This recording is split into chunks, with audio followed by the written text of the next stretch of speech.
अभ्यास करून ते ज्ञान दान करणं आणि ज्ञानार्जन करणं अशा एका पवित्र अशा संस्कृतीचा पवित्र दिनोत्सव म्हणजे गुरुपौर्णिमा. तस्मै श्री गुरुवे. आपापल्या कार्यक्षेत्रातले असं म्हणतात की दत्तगुरु जगद्गुरू यांनी 21 गुरु केले. खरं तर प्रत्येक गोष्ट ज्याच्याकडून शिकायला मिळते तो प्रत्येक गुरु, पण तरी सुद्धा माहिती देणारे शिक्षक असतात आणि ज्ञान देणारे गुरु असतात. त्यामुळे हा फरक आपल्याला कळला तर मग टीचर्स डेला कोणाला विश करायचं आणि गुरुपौर्णिमेला कोणाला विश करायचं याचाही आपल्याला. इतिहास कट्ट्यावरती आपल्या सगळ्यांचं मनपूर्वक स्वागत. पाऊस असल्या कारणाने जरी उपस्थिती थोडे थोडे येत असतील, हळूहळू येत असतील तर ते मागवून येतील, पण आपण कार्यक्रम सुरू करूया. कारण 11 वाजताची वेळ, आपण 11:15 सुरू करूया. आपले मान्यवर व्याख्याते सुद्धा आलेले आहेत, आजचे सादर करते गप्पा मांडणारे आपल्याबरोबर.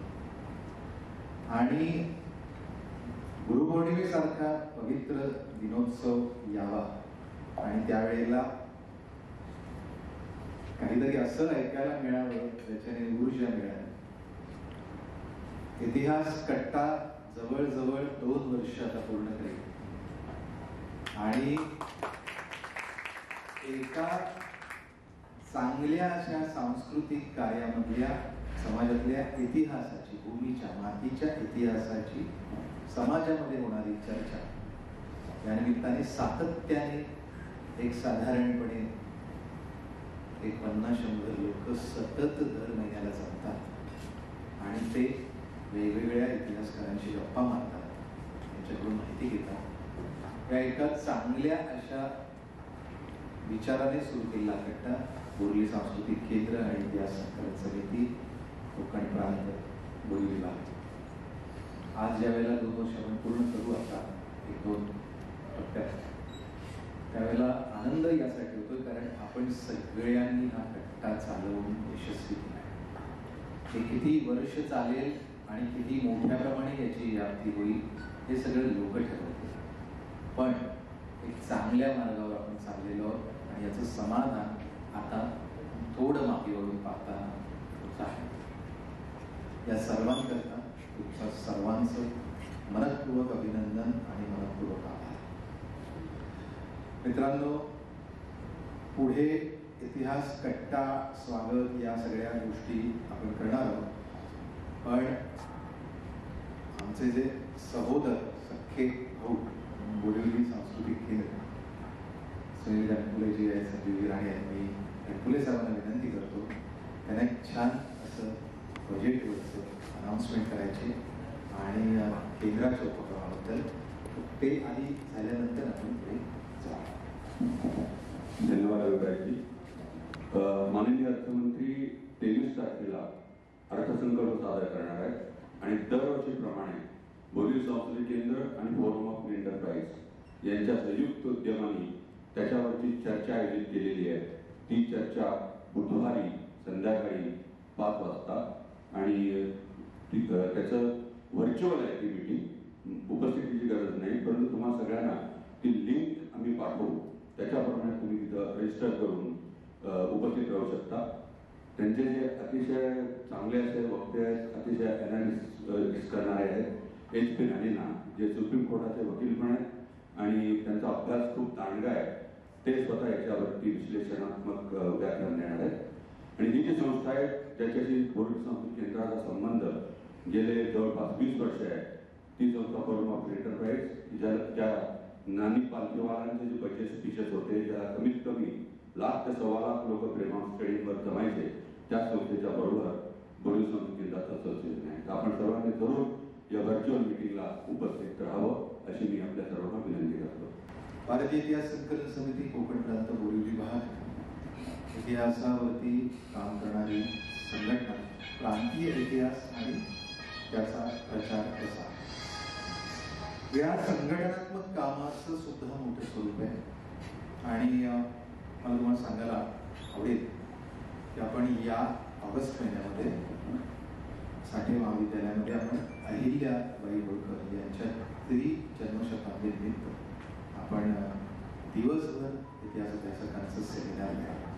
त्याची मी डिटेल्स इतिहास आणि तुम्हाला असणारा कार्यक्रम संपूर्ण झाल्यानंतर आयोजित झाल्यानंतर शेअर करेन.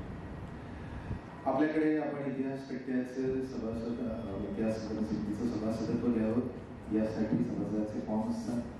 अनेक इतिहास प्रेमींपर्यंत पोहोचू शकतात, कारण या सगळ्या गोष्टींच्या सभासदांच्या वरती आपल्याला अनेक गोष्टी करता येतात. आपल्याबरोबर आपण सरकारी अशा काही व्यवस्था करणार आहोत. काही आपल्यातल्या इतिहासप्रेमींनी आम्हाला चांगल्या चांगल्या संकल्पना दिलेल्या आहेत की हे सरकारच्या कुठल्या कुठल्या योजनेतून आपण काय काय घेऊ शकतो आणि काय काय राबवू शकतो. तसाही एक प्रयत्न हा आम्ही लवकर करणार आहोत. मी गेल्या वेळची सूचना जशी आली होती तसं मी पुन्हा एकदा सांगतो की अनेक इतिहास अभ्यासकांच्या बोलण्यात आताही दाखवण्यामध्ये काही पत्र येतात. तर या अनेक पत्रांच्या निवडक पत्रांचा असं प्रदर्शन आपण यावर्षी पावसाळा संपल्यानंतर वनविहार उद्यानामध्ये आपण आयोजित करणार आहोत. त्याच्यामध्ये इतिहासाची पत्र म्हणजे त्या लोकांनी लिहिलेली ॲक्च्युअल पत्र, त्या पत्रांचे ग्लोब आणि त्याची माहिती हे आपण जवळजवळ 2-1 दिवस ठेवू. मी संजूजींना न विचारता हे अनाऊन्स केलं, कारण मला माहिती आहे की बोरिवली सांस्कृतिक केंद्र हे संस्कृती वाढवण्यासाठी बोरिवलीमध्ये खूप राबते ही संघटना, आणि इतिहास ही संस्कृतीचं जोपासण्याचा एक मोठी वाट आहे. आता येऊया आजच्या कार्यक्रमावरती. हे नुसतं वाचलं तरी देखील शिवाजी महाराजांसाठी काहीतरी बोलायचं. रणरागिणी तिच्या नावाच्या समोर पहिलं विशेषण येतं, त्याच वेळेला रण येत आणि राग येते. आणि रणामध्ये राग येणारी जी व्यक्ती असते ना ती महिषासुरमर्दिनीची अवतार असते. त्या दानवी अशा शत्रूवरती तुटून पडण्याची क्षमता असणारी कुठलीही व्यक्ती ही रणगंभीर असते, रणशूर असते, आणि ती जर स्त्री असेल तर ती रणरागिणी असते. झाशीची राणी लक्ष्मीबाई आपल्याला सगळ्यांना, पण दुर्दैवच आहे, आणि हे मी इतिहासकार म्हणून खूप प्रामाणिक आणि निष्पक्ष पाहतो. माझं वैयक्तिक मत झालं तरी चालेल, पण मी बोलतो. झाशीच्या राणी लक्ष्मीबाई पेक्षा सुद्धा अधिक रणकौशल्याचा आणि रणामध्ये खऱ्या अर्थाने महिषासुरमर्दिनी म्हणून जर या राष्ट्रामध्ये कुणाचं नाव घ्यायला पाहिजे तर ते तारा राणीचंच घ्यायला पाहिजे.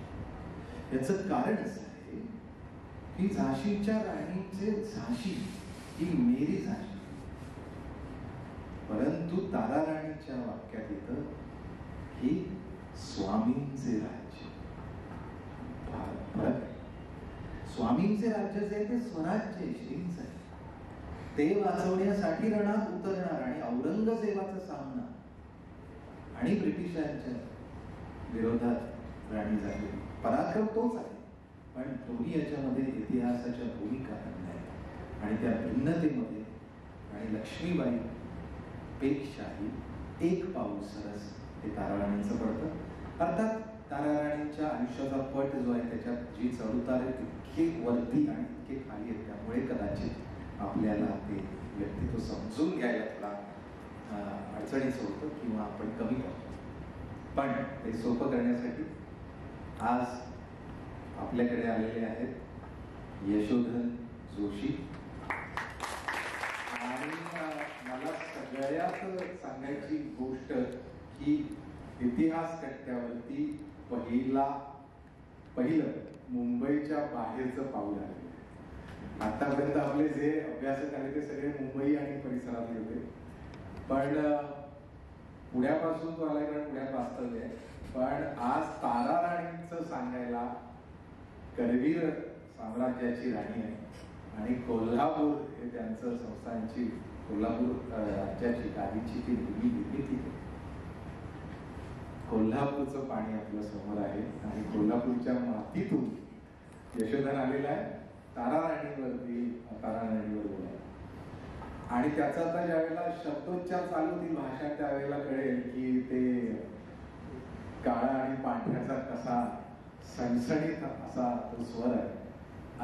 स्वराला ताराराणी जास्त सल्यूट देते म्हणून त्याची योजना आहे. आणि तो हे ताराबाईंचं इतकं विस्तृत असलेलं जीवन, विस्तृत खूप मोठे आहे. सगळ्यात भोसले खानदानामध्ये सर्वाधिक आयुष्य लाभलेली अशी ही स्त्री. 1674 ते 1761 पानिपतानंतर गेले. इतकं प्रदीर्घ 90च्या जवळ येणाऱ्याचं घडलं विस्तृत असं इतक्या पिढ्या पाहिल्या मराठ्यांच्या साम्राज्याच्या. त्यामुळे खूप वेगळा असा इतिहास येणार आहे. आता यशोधनबद्दल मला अभिमान वाटतोय त्याची ओळख करून द्यायला. याचं कारण एक तर मी मग सांगितलं कोल्हापूरच्या मातीतला आहे. त्याचा जन्म आणि शिक्षण हे दोन्हीही त्याचा मी असं म्हणतो तो लहान आहे माझ्यापेक्षा वयाने फक्त, पण कार्याने आणि अनुभवाने खूप मोठे आहे. पण आपला ज्या वेळेला होतो, माझा होतो, घरातला होतो, त्यामुळे तो जवळचा होतो. त्याच्यामुळे हा एकेरी उल्लेख हा फक्त या प्रेमापोटी आहे. जसं मी अभयचं ओळख करून देताना तसं हे आताही होतंय. गेली 14 वर्ष IT इन्फॉर्मेशन टेक्नॉलॉजी जो आवडता क्षेत्र आहे तरुणाईचं, तर त्या क्षेत्रात काम करतोय. मला एक सांगायचं आहे, हा माझा वैयक्तिक फक्त अनुभव आहे. आपण इतिहास म्हटल्यानंतर अकॅडमिशियन शैक्षणिक क्षेत्रातलेच सगळे होतो, पण तुम्ही जर आता नीट धांडोळा घेतला तर तुम्हाला लक्षात येईल की जे शैक्षणिक क्षेत्रातले नाही, अकॅडमिशियन नाही आहेत, असे लोक जास्त इतिहास चांगला लिहित आहेत आणि त्यांची पुस्तकं ही जास्त प्रसिद्ध होत आहेत. आणि पुस्तकं प्रसिद्ध होत आहेत त्याच्यावरून मला हे सांगायचं आहे की यशोधनचं सुद्धा पुस्तक प्रसिद्ध झालेलं आहे, प्रकाशित झालेलं आहे. प्रोजेक्ट मॅनेजर म्हणून तो सध्या कार्यरत आहे. आणि इतिहासाची आणि भाषेची आणि समाजाच्या इतिहासाची त्याचं वैशिष्ट्य मला, म्हणजे मी एक इंटरव्ह्यू त्याचा बघितला होता. आपण ज्या गोष्टीवरती कदाचित इतिहासाच्या दृष्टिकोनातून बोलताना आपण पचवतो असेही विषय धांडोळे घेणं, ते हाताळणं अशी शैली आहे. मध्य संस्कृतीवरती यशोधनने फार अप्रतिम असा इंटरव्ह्यू दिला होता की मध्य संस्कृतीचा सुद्धा इतिहास, अन्नाचा, पिण्याचा, वातावरणाचा, भूगोल, खगोल अशा वेगवेगळ्या अंगाने इतिहास विस्तृत होतोय. आणि अशावर वेगवेगळं काम करायला आवडतं. तो MA इंडॉलॉजी आहे, टिळक महाराष्ट्र विद्यापीठ याच्याशी संबंधित म्युझियम ऑफ सायन्समध्ये त्याचा डिप्लोमा झालेला आहे. आणि धांडोळा तुम्ही नाव ऐकलं असेल, खूप जे लोक सोशल मीडियावर आहेत त्यांना हे जास्त माहिती आहे.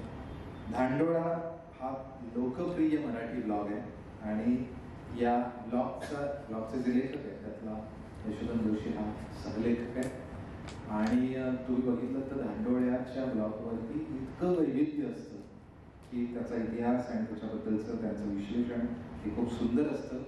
आणि त्याची दखल म्हणून ABP माझातर्फे सर्वोत्कृष्ट ब्लॉग याचा पुरस्कार 2022 आणि 2023 दोन्ही वर्ष सलग धांडोळ्याला मिळालेला आहे. त्यामुळे यशोधन जोशी यांच्या सगळ्या टीमचं मनपूर्वक अभिनंदन.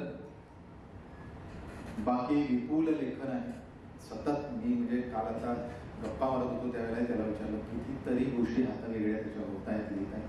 आणि त्याचं एक खूप आंतरिक समाधान आहे की तरुणाई जी आहे पुण्यात काय, कोल्हापूरमध्ये काय किंवा मुंबईत काय, अनेक ठिकाणी ज्यावेळेला मला असे 40च्या आसपासचे 25 ते 40 या वयोगटातले इतिहास अभ्यासक आणि लेखक मिळतात त्याला एक समाधान हे असतं की ही पिढी चांगलं लिहिते, अभ्यास करून लिहिते आणि काहीतरी वेगळं सांगायचा प्रयत्न करते. अशा वेगळ्या पाऊलवाटेवरच्या एका मुशाफिराला आज आपण ऐकणार आहोत. यशोधनचं मी मनपूर्वक स्वागत करतो.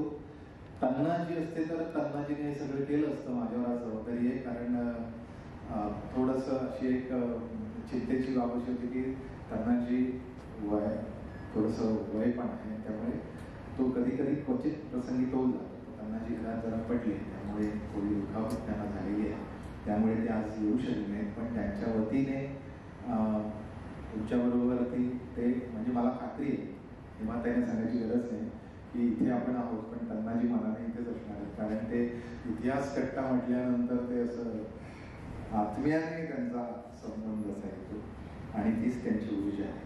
तर मित्र यशोदांचं स्वागत करण्यासाठी, त्याला आपल्या सगळ्यांच्या वतीने सन्मान करण्यासाठी, पुष्प देण्यासाठी मी थोडं सगळ्या रणरागिणी, गोष्ट तिची आहे त्यामुळे हेमाताई, रजनीबाबी, रुजुता, सिद्धी अशा चौघांनी यावं आणि यशोदांना द्यावं. पुढचे जवळजवळ सव्वा तास चालणार आहे.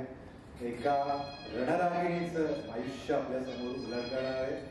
तारा राणीवरती जरूर वाचा. मी म्हणजे आज यशोदांच्या माध्यमातून कितीतरी पुस्तकांचा किंवा काही उल्लेख येईलच, पण एक इतिहास अभ्यासक म्हणून, मराठ्यांचा इतिहास म्हणून मी तुम्हाला सांगतोय, तारा राणीवरचं विशेष वेळा तारा राणीच्या पत्रांचे खंड आहे. ते खंड जर उपलब्ध झाले कुठे वाचनालयात वगैरे तर तेही वाचा आणि तारा राणी समजून घ्या. यशोदांचं मी स्वागत करतो. आता आपल्याला एक कोल्हापूरच्या अंबाबाईच्या त्या करवीर नगरीमधला इतिहास, ज्याने अख्खा महाराष्ट्र वाचवला, त्या महाराष्ट्राच्या रक्षणकर्त्या अशा रणरागिणीचा, कारण देवदत्त कवीचं फार सुंदर वाक्य येतं की ताराबाई रामराणी भद्रकाली पोट, आणि ते भद्रकालीचं जे दर्शन आहे ते करून देण्यासाठी मी आमंत्रित करतो यशोदा. आज गुरुपौर्णिमा आहे आणि तसे आपल्या आयुष्यात अनेक गुरु येत असतात, पण आता इतिहासाच्या बाबतीतला गुरु म्हणायचं झालं तर आत्तापर्यंतच्या अनेक ज्ञात अज्ञात इतिहास संशोधकांनी, अभ्यासकांनी अनेक हजारो कागद वाचले आणि आमच्यासाठी एक राजमार्ग तयार करून ठेवला की ज्याच्यावरनं ही आजची वाट आम्ही चालतोय.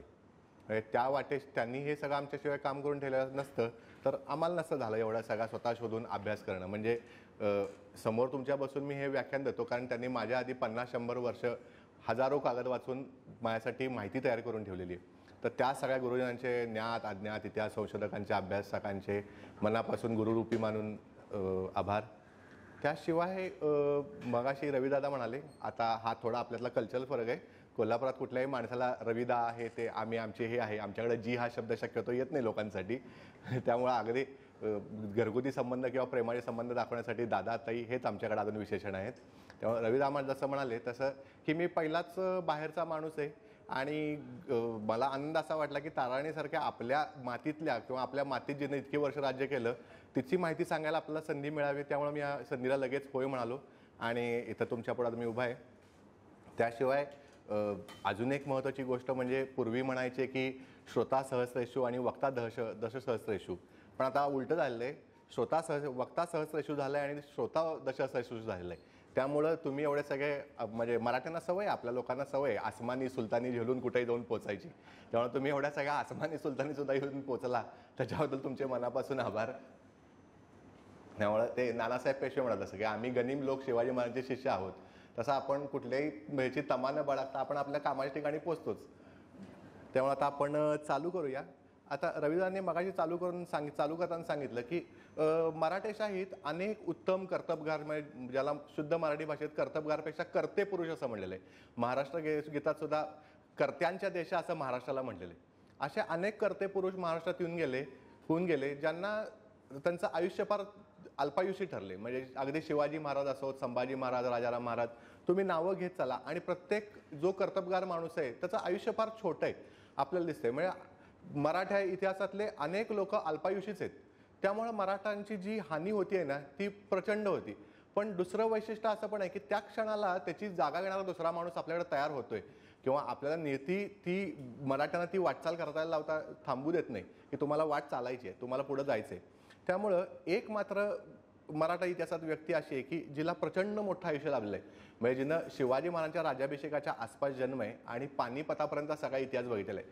म्हणजे मराठ्यांचे आटके पार गेले झेंडे बघितले. दिल्लीला मराठ्यांनी सत्ता, म्हणजे दिल्लीच्या चांदणी चौकात 15-20 हजार मराठी लष्कर खडा आहे ते तिला माहिती आहे. पण ह्या सगळ्या गोष्टी करताना सुद्धा त्या व्यक्तीचं एवढं सगळं 86-87 वर्षाचं मोठं आयुष्य मिळालं आहे. मराठेशाहीतलं रविदा म्हणाले तसं की सगळ्यात मोठं आयुष्य मराठेशाहीतलं. त्याच्या खालोखाल शाहू आहे आणि त्याच्या खालोखाल रामचंद्रपंत अमात्य आहेत. बाकी सगळे 40-50च्या रेंजमध्ये आहेत. तर हे सगळं करणारा त्यांना फारसं हे नाही मिळालं. ताराराणींना म्हणजे त्यांचं कर्तृत्व दाखवायची किंवा मराठेशाहीला हातभार लावायची फारशी संधी मिळाली नाही. आपण मगाशी साधारणतः कुठल्याही इतिहासाची आपण सुरुवात करताना साल आणि हे याच्यापासून चालू करतो, पण आपला म्हणजे शाळेतला इतिहास वेगळा असतो आणि बाहेरचा इतिहास वेगळा असतो. त्याच्यामुळं आपला बाहेरचा इतिहास का आवडतोय, कारण आपल्या तिथं सारखं साल, सण, वार, तहाची ही कलमं लक्षात ठेवायला लागत नाही. त्यामुळे जर बाहेरचा इतिहास जास्त इंटरेस्टिंग असतोय. त्यामुळं आज सुद्धा आपण सण आणि ह्याच्यामध्ये त्या तारखात न अडकता थोडं मागं पुढं त्याकडे झालं तरी हरकत नाही. आपण पुढं इतिहास समजून घेणं महत्त्वाचं आहे. तारखावार हळूहळू लक्षात यायला लागतात तुमच्या, किंवा घटनांचा क्रम लक्षात येऊन जातोय.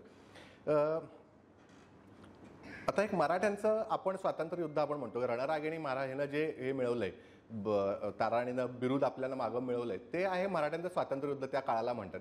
म्हणजे मराठ्यांचा स्वातंत्र्य युद्धाचा काळ आपण साधारणतः 1681 ते 1707, म्हणजे औरंगजेब बुरहाणपूरमधनं खाली उतरला त्याच्यापासून ते औरंगजेबाचा मृत्यू 1707ला होईपर्यंत भिंगारला अहमदनगरपाशी, तोपर्यंत आपण मराठ्यांचं स्वातंत्र्य युद्ध असं म्हणतो. पण मला असं वाटतं की त्याचा हा काळ ना थोडासा मागं आपण घेऊन गेला पाहिजे. साधारणतः 1670ला शिवाजी महाराजांनी 3-4 वर्षाचा एक छोटा अल्पविराम घेऊन पुरंदरचा तह मोडला आपल्या बाजूनं आणि सिंहगड जिंकून घेतला. आणि तानाजी मालुसरेंनी जो सिंहगड जिंकला तो त्याबद्दल बोलतोय मी. आणि इथून जे मराठ्यांचं युद्ध चालू झालंय ते औरंगजेब मरेपर्यंत, म्हणजे जवळपास 37 वर्षाचा हा काळ आहे. मराठ्यांनी अजिबात तलवार खाली ठेवलेली नाही ह्या काळात. म्हणजे 27 वर्षाचा कालखंड म्हणण्यापेक्षा आपण त्याला थोडा अजून 10 वर्ष मागे घेऊन 37 वर्षाचा कालखंड म्हणूया. तर त्यामुळं हा जो सगळा काळ आहे त्यातला क्रुशियल जो पिरियड आहे तो बरोबर 27 वर्षाचा आहे. पण तोपर्यंत दक्षिण दिग्विजयासारख्या प्रसंग येतात, किंवा संभाजीराजांनी इतर मुघलांच्या विरुद्ध, पोर्तुगीजांच्या विरुद्ध दिल्या झुंजी येतात. या सगळ्यांचा समावेश त्याच्यामध्ये होतोय. आता हा जो सगळा आपला याचा काळ आहे त्याला सेतुमाधवराव पगडीने त्याचं फार सुंदर वर्णन केलंय. ते म्हणतात की हे महाराष्ट्राचं महाभारत आहे. म्हणजे महाभारतात जेवढे प्रसंग आहेत आणि जेवढे रस आहेत तेवढे सगळे या महाराष्ट्राच्या म्हणजे 27-37 वर्षाच्या इतिहासात येऊन जातात. म्हणजे अनेक चांगल्या लोकांचे मृत्यू आहेत, मराठ्यांनी दिलेल्या उत्तम उत्तम लढाया आहेत, मराठ्यांची चांगली चाललेली राजकारण आहेत, फसलेली राजकारण आहेत. आणि दिल्लीतल्या औरंगजेबासारखा जेव्हा शत्रू तुमच्याकडे खाली उतरून येतोय तेव्हा तुम्हाला त्याच्यासमोर सामना देण्यासाठी एक वेगळ्या प्रकारचं धैर्य लागते. ते या लोकांनी, मराठी लोकांनी मिळवलं होतं. म्हणजे आता आपण थोडं एकदम ताराराणीपर्यंत यायच्याऐवजी थोडं त्याला मागं घेऊन जाऊया. म्हणजे एकदम कुठल्याही व्यक्तीवरती, मुख्य व्यक्तीवरती उतरता येत नाही आपल्याला, थोडं त्याच्या अलीकडे यायला लागते.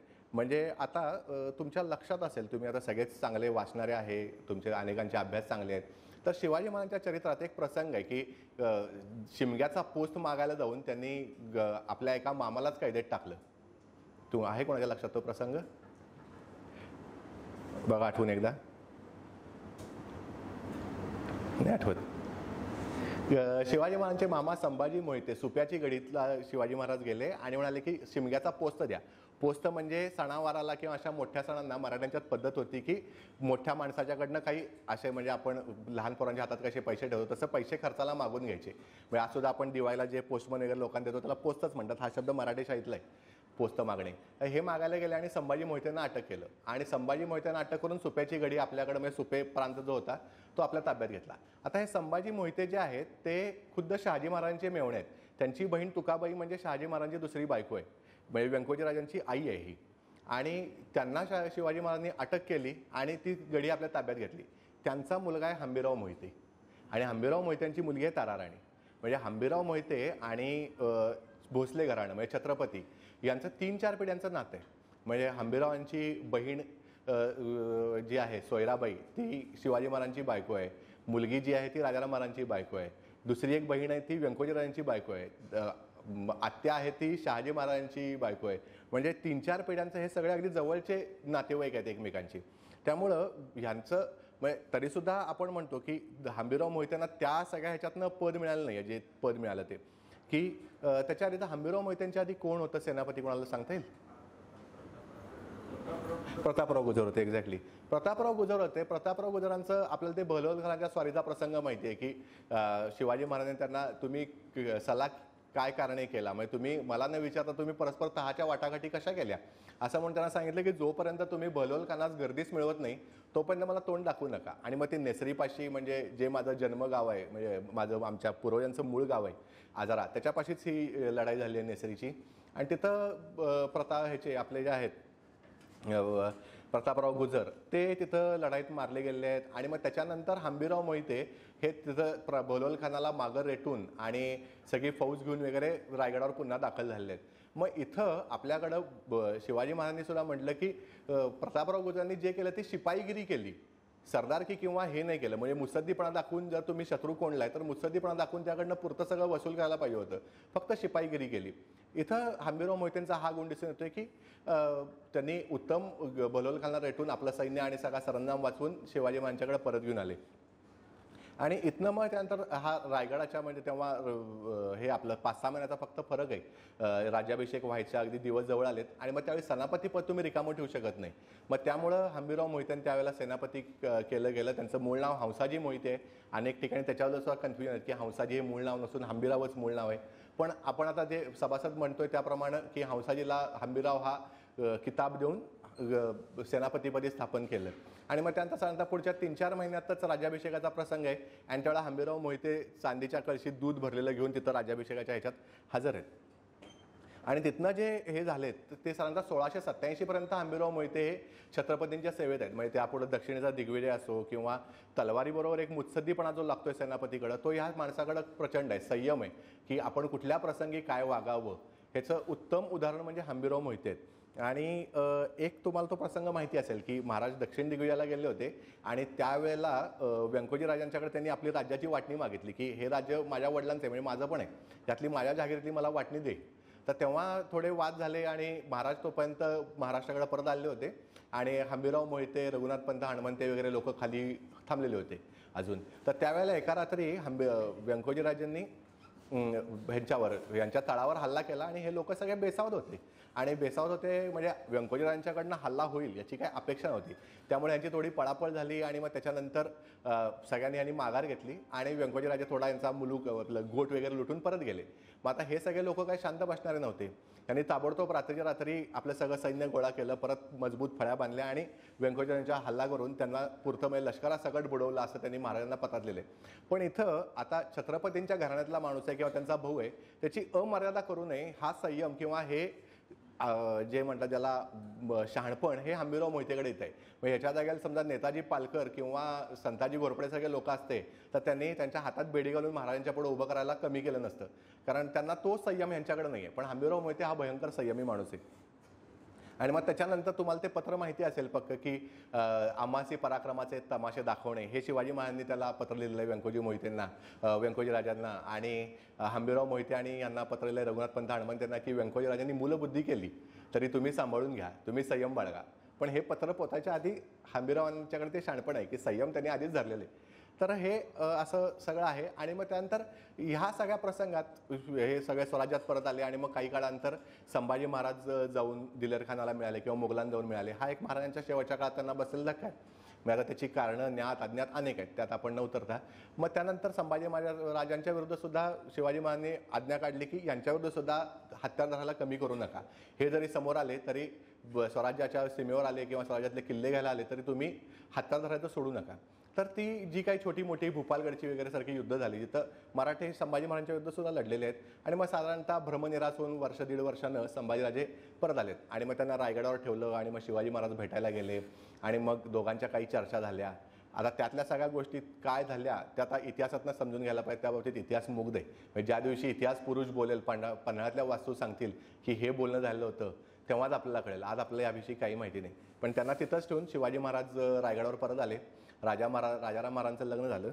आता ही मुलगी जी आहे हे पहिलं लग्न आहे राजाराम महाराजांचं. हे लग्न झालं आहे प्रतापराव गुजरांच्या मुलीशी आणि त्यांचं नाव होतं जानकीबाई.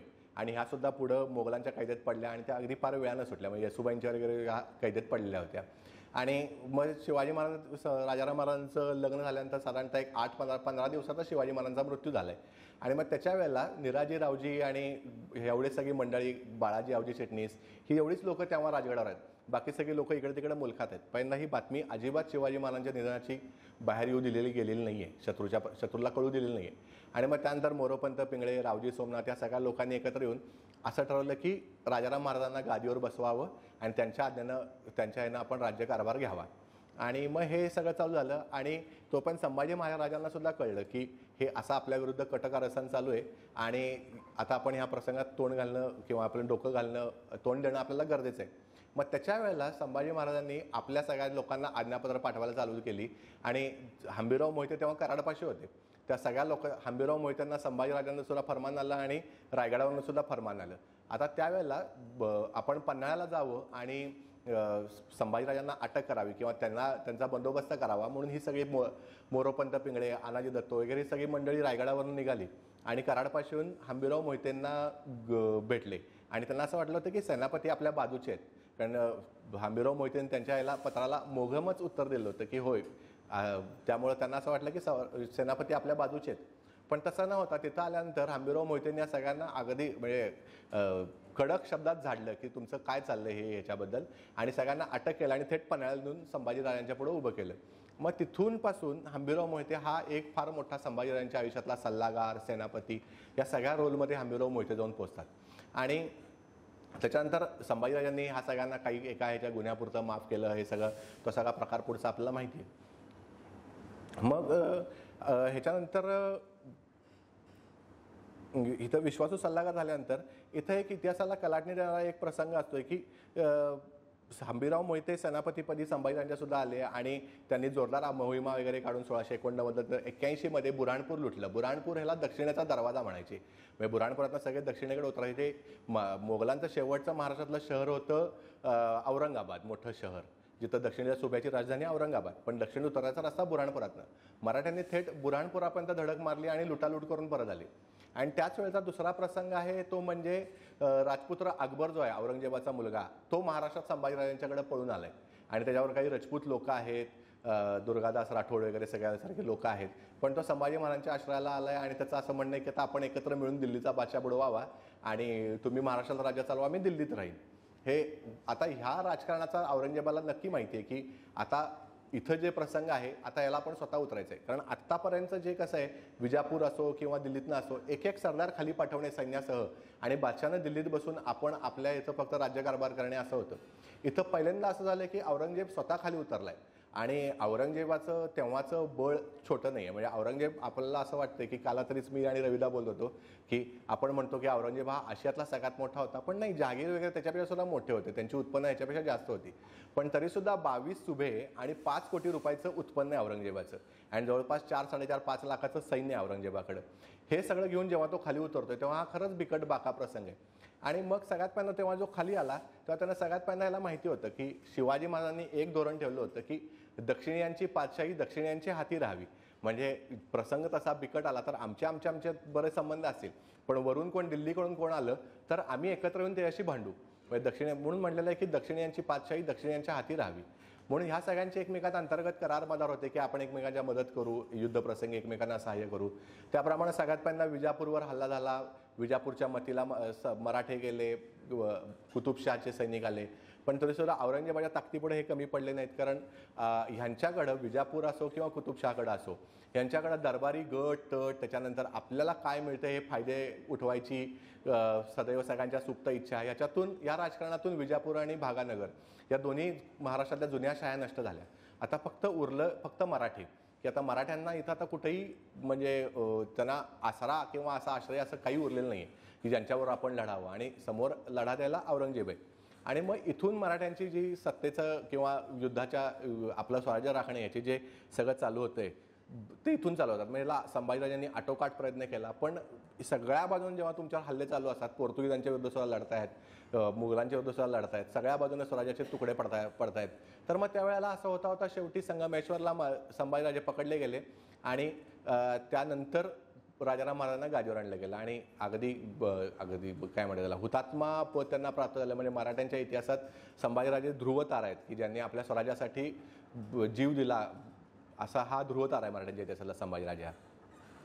तर मग त्याच्यानंतर औरंगजेबाला आता वाटलं की आता राजा बुडाला, दुसरा राजा अल्पवयीन, आता आपण जिंकलो, आता आपल्याला काही फार हे नाही आहे. आणि त्याच्या आधी संभाजीराजांचं बळ कमी व्हायचं अजून एक कारण आहे. म्हणजे 1687ला वाईपाशी म्हणजे संभाजीराजांच्या आधी 2-1 वर्षात तोफेचा गोळा लागून हंबीरराव मोहिते त्याच्या आधी मारले गेलेत आणि हंबीरराव मोहिते मारले गेल्यामुळे संभाजीराजांची बाजू भयंकर लंगडी पडलेली की एक सेनापतीचा किंवा ह्याचा जो सपोर्ट असतोय, कारण हंबीरराव मोहिते हा शिवाजी महाराजांच्या तालमीत तयार झालेला माणूस आहे, तर त्याच्यामुळे त्याचं कर्तृत्व फार मोठं आहे. आणि त्यांनी त्यांच्या आयुष्यात 2 गोष्टी उत्तम केल्या. एक म्हणजे जेव्हा प्रसंग आला तेव्हा त्यांनी आपलं वजन सगळं संभाजीराजांच्या पारड्यात टाकलं आणि त्यांना छत्रपती होऊ दिलं. त्यांचा स्वतःचा खुद्द भाचा, सख्खा भाचा गादीवर बसायला तयार आहे, म्हणजे त्याला बसवलेलं आहे ऑलरेडी. त्यांच्यापुढे 2 ऑप्शन होते की आपलं नातेसंबंध सांभाळणे आणि दुसरं म्हणजे स्वराज्य. तर त्यांनी डोळे झाकून स्वराज्याची निवड केलेली आहे त्या क्षणी.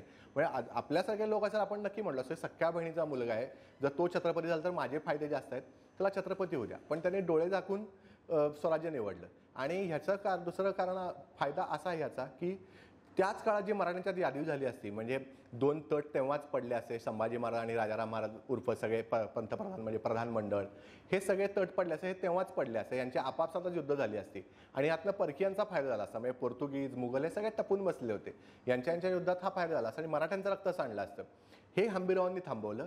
आणि दुसरी गोष्ट म्हणजे हंबीरराव हा स्वतः मगाशी मी म्हणालो की तसं शिवाजी महाराजांच्याकडे शिकलेला माणूस आहे. त्यानं आपल्या हाताखाली मराठ्यांच्या 2-3 पिढ्या घडवल्या.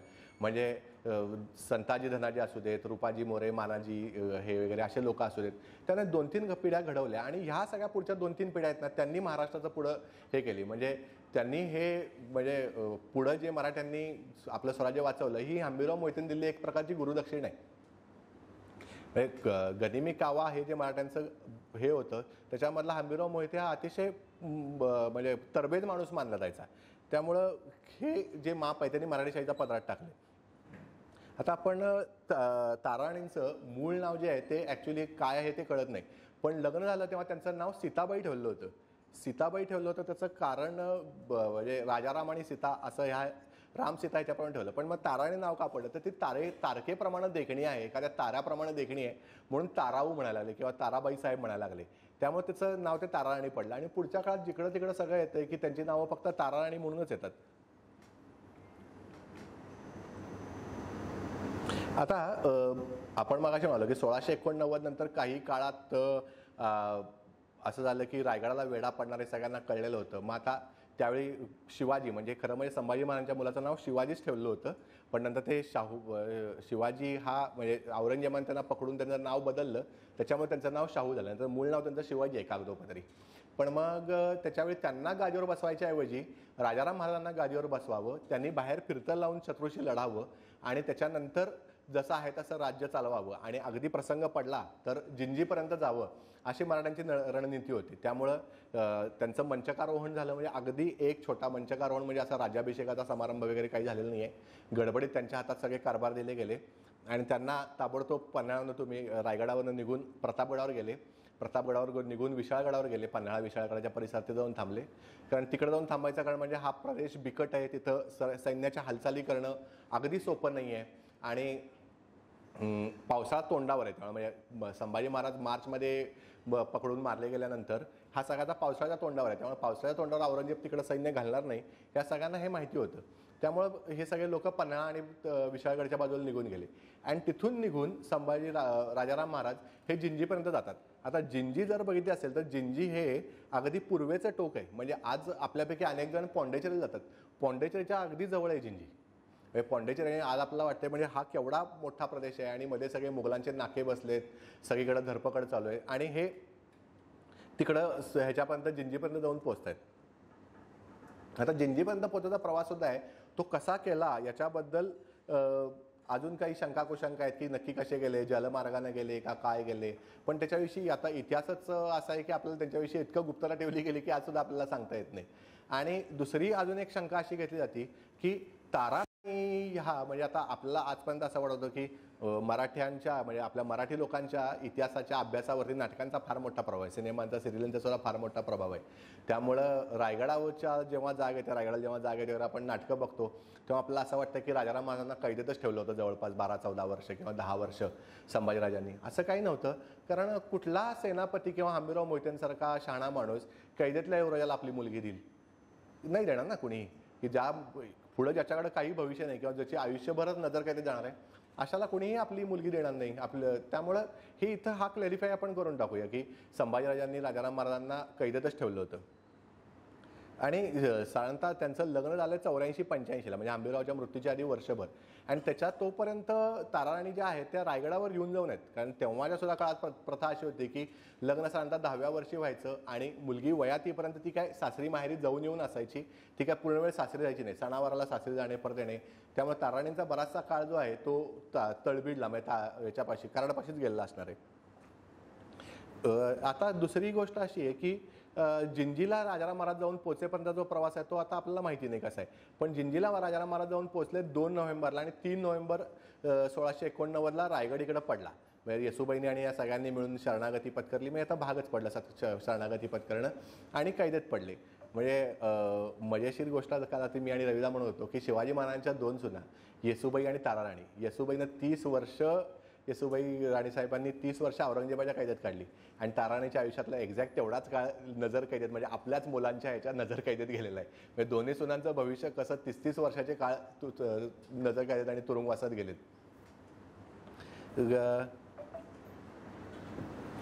आता कसं होतं की आता येसुबाई वगैरे सगळं पकडल्या गेल्यामुळं राज्याची सूत्र आहेत ते आता 100% राजाराम महाराजांच्याकडे आलेले आहेत आणि त्यांची राणी म्हणून ताराराणीकडे आलेत. राजाराम महाराज म्हणजे आता मराठ्यांच्या इतिहासाच्या शब्दात सांगायचं तर सडेच गेलेत. म्हणजे सडे म्हणजे फक्त कुठलाही कुटुंब कबिला न घेता एकटे राजाराम महाराज पुढे निसटून गेलेत. कारण धोक्याची कल्पना नाही आहे, काय होतंय माहिती नाही, त्यामुळे कुटुंब कबिले विशाळगडावर व्यवस्थित ठेवलेत आणि पुढे निघून गेलेत. आणि मग त्याच्यानंतर त्यांनी तिकडे पोहोचल्यानंतर सगळं सुखरूप पोहोचल्यानंतर सांगितलं की आता तुम्ही ह्या आम्हाला सगळ्यांना या लोकांना पाठवून द्या इकडं. आणि मग त्याच्यानंतर येसुबाईंना वगैरे खंडोबल्लाळ हा एक मराठ्यांच्या इतिहासातला फार महत्त्वाचं नाव आहे. म्हणजे तो संभाजी महाराजांच्या सेवेत आहे, तो राजाराम महाराजांच्या सेवेत आहे, तो ताराराणींच्या सेवेत आहे, नंतर शाहूच्या सेवेत आहे. ह्या खंडोबल्लाळानं त्याचे 2 मामा होते ते वेंगुर्ल्याच्या आसपास म्हणजे यशवंतगड रेड्डीच्या परिसरात त्याचे मामांचं जहाजं होती ह्याची, त्यातून घालून येसुबाईंना आधी मालवणपाशी आणलं, तिथनं या जहाजातून घालून होनावरपर्यंत कुठेतरी नेऊन सोडला आणि तिथून पासून जमिनीवरनं प्रवास करून या जिंजीपर्यंत पोहोचल्यात. म्हणजे जवळपास ईस्ट कोस्ट ते वेस्ट कोस्ट हा एवढा प्रवास ताराराणी आणि ह्यांनी केलेला आहे. आणि साधारणतः 1691 साली हे सगळे कबिले जाऊन पोचले आणि लिंगो शंकर प्रभू आणि दुसऱ्यांचं नाव आहे विसाजी शंकर प्रभू, हे 2 व्यापारी आहेत खंडोबल्लाळांचे मामा, त्यांनी हे काम केलेलं आहे. आणि हे सगळे जाऊन पोचले 1691ला. त्याच्यानंतर राजाराम महाराजांची तोपर्यंत तिकडे 1-2 लग्न झाली होती, त्यांनी 1-2 नाटकशाळा ठेवलेल्या होत्या आणि तोपर्यंत हे सगळा परिवार तिकडे जाऊन पोहोचला. आणि साधारणतः 1681 ते 87 तोपर्यंत राजाराम महाराज आणि या सगळ्या कबिलांचं तिथं वास्तव्य आहे. 96 साली जे म्हणजे ताराराणींना पहिला मुलगा झाला, पहिला शिवाजी. मग आता इथून पासून आपण परत शिवाजी नाव प्रचारात येते. मगाशी मी तुम्हाला म्हणालो की शाहू महाराजांचं मूळ नाव हे शिवाजी आहे, पण नंतर ते नाव बदललं गेल्यामुळं परत एकदा, कारण एकाच घरात 2 नावाची आजोबांची नावं ठेवायची पद्धत असली तरी एकदम म्हणजे एकाच आजोबांचं नाव 2 वेळा ठेवलं जात नाही. त्यामुळं मग यांचं नाव परत शिवाजी असं ठेवलं गेलं ताराराणींच्या मुलाचं. त्यांचा जन्म 1696 आहे. मग आता इथंपर्यंत संभाजीराजांच्या मृत्यूपासून साधारणतः 90-91 पर्यंत मराठे थोडेसे म्हणजे एक पाऊल मागं घेऊन बचावात्मक पवित्रता आपण ज्याला म्हणतो त्या प्रकारे लढत आहेत.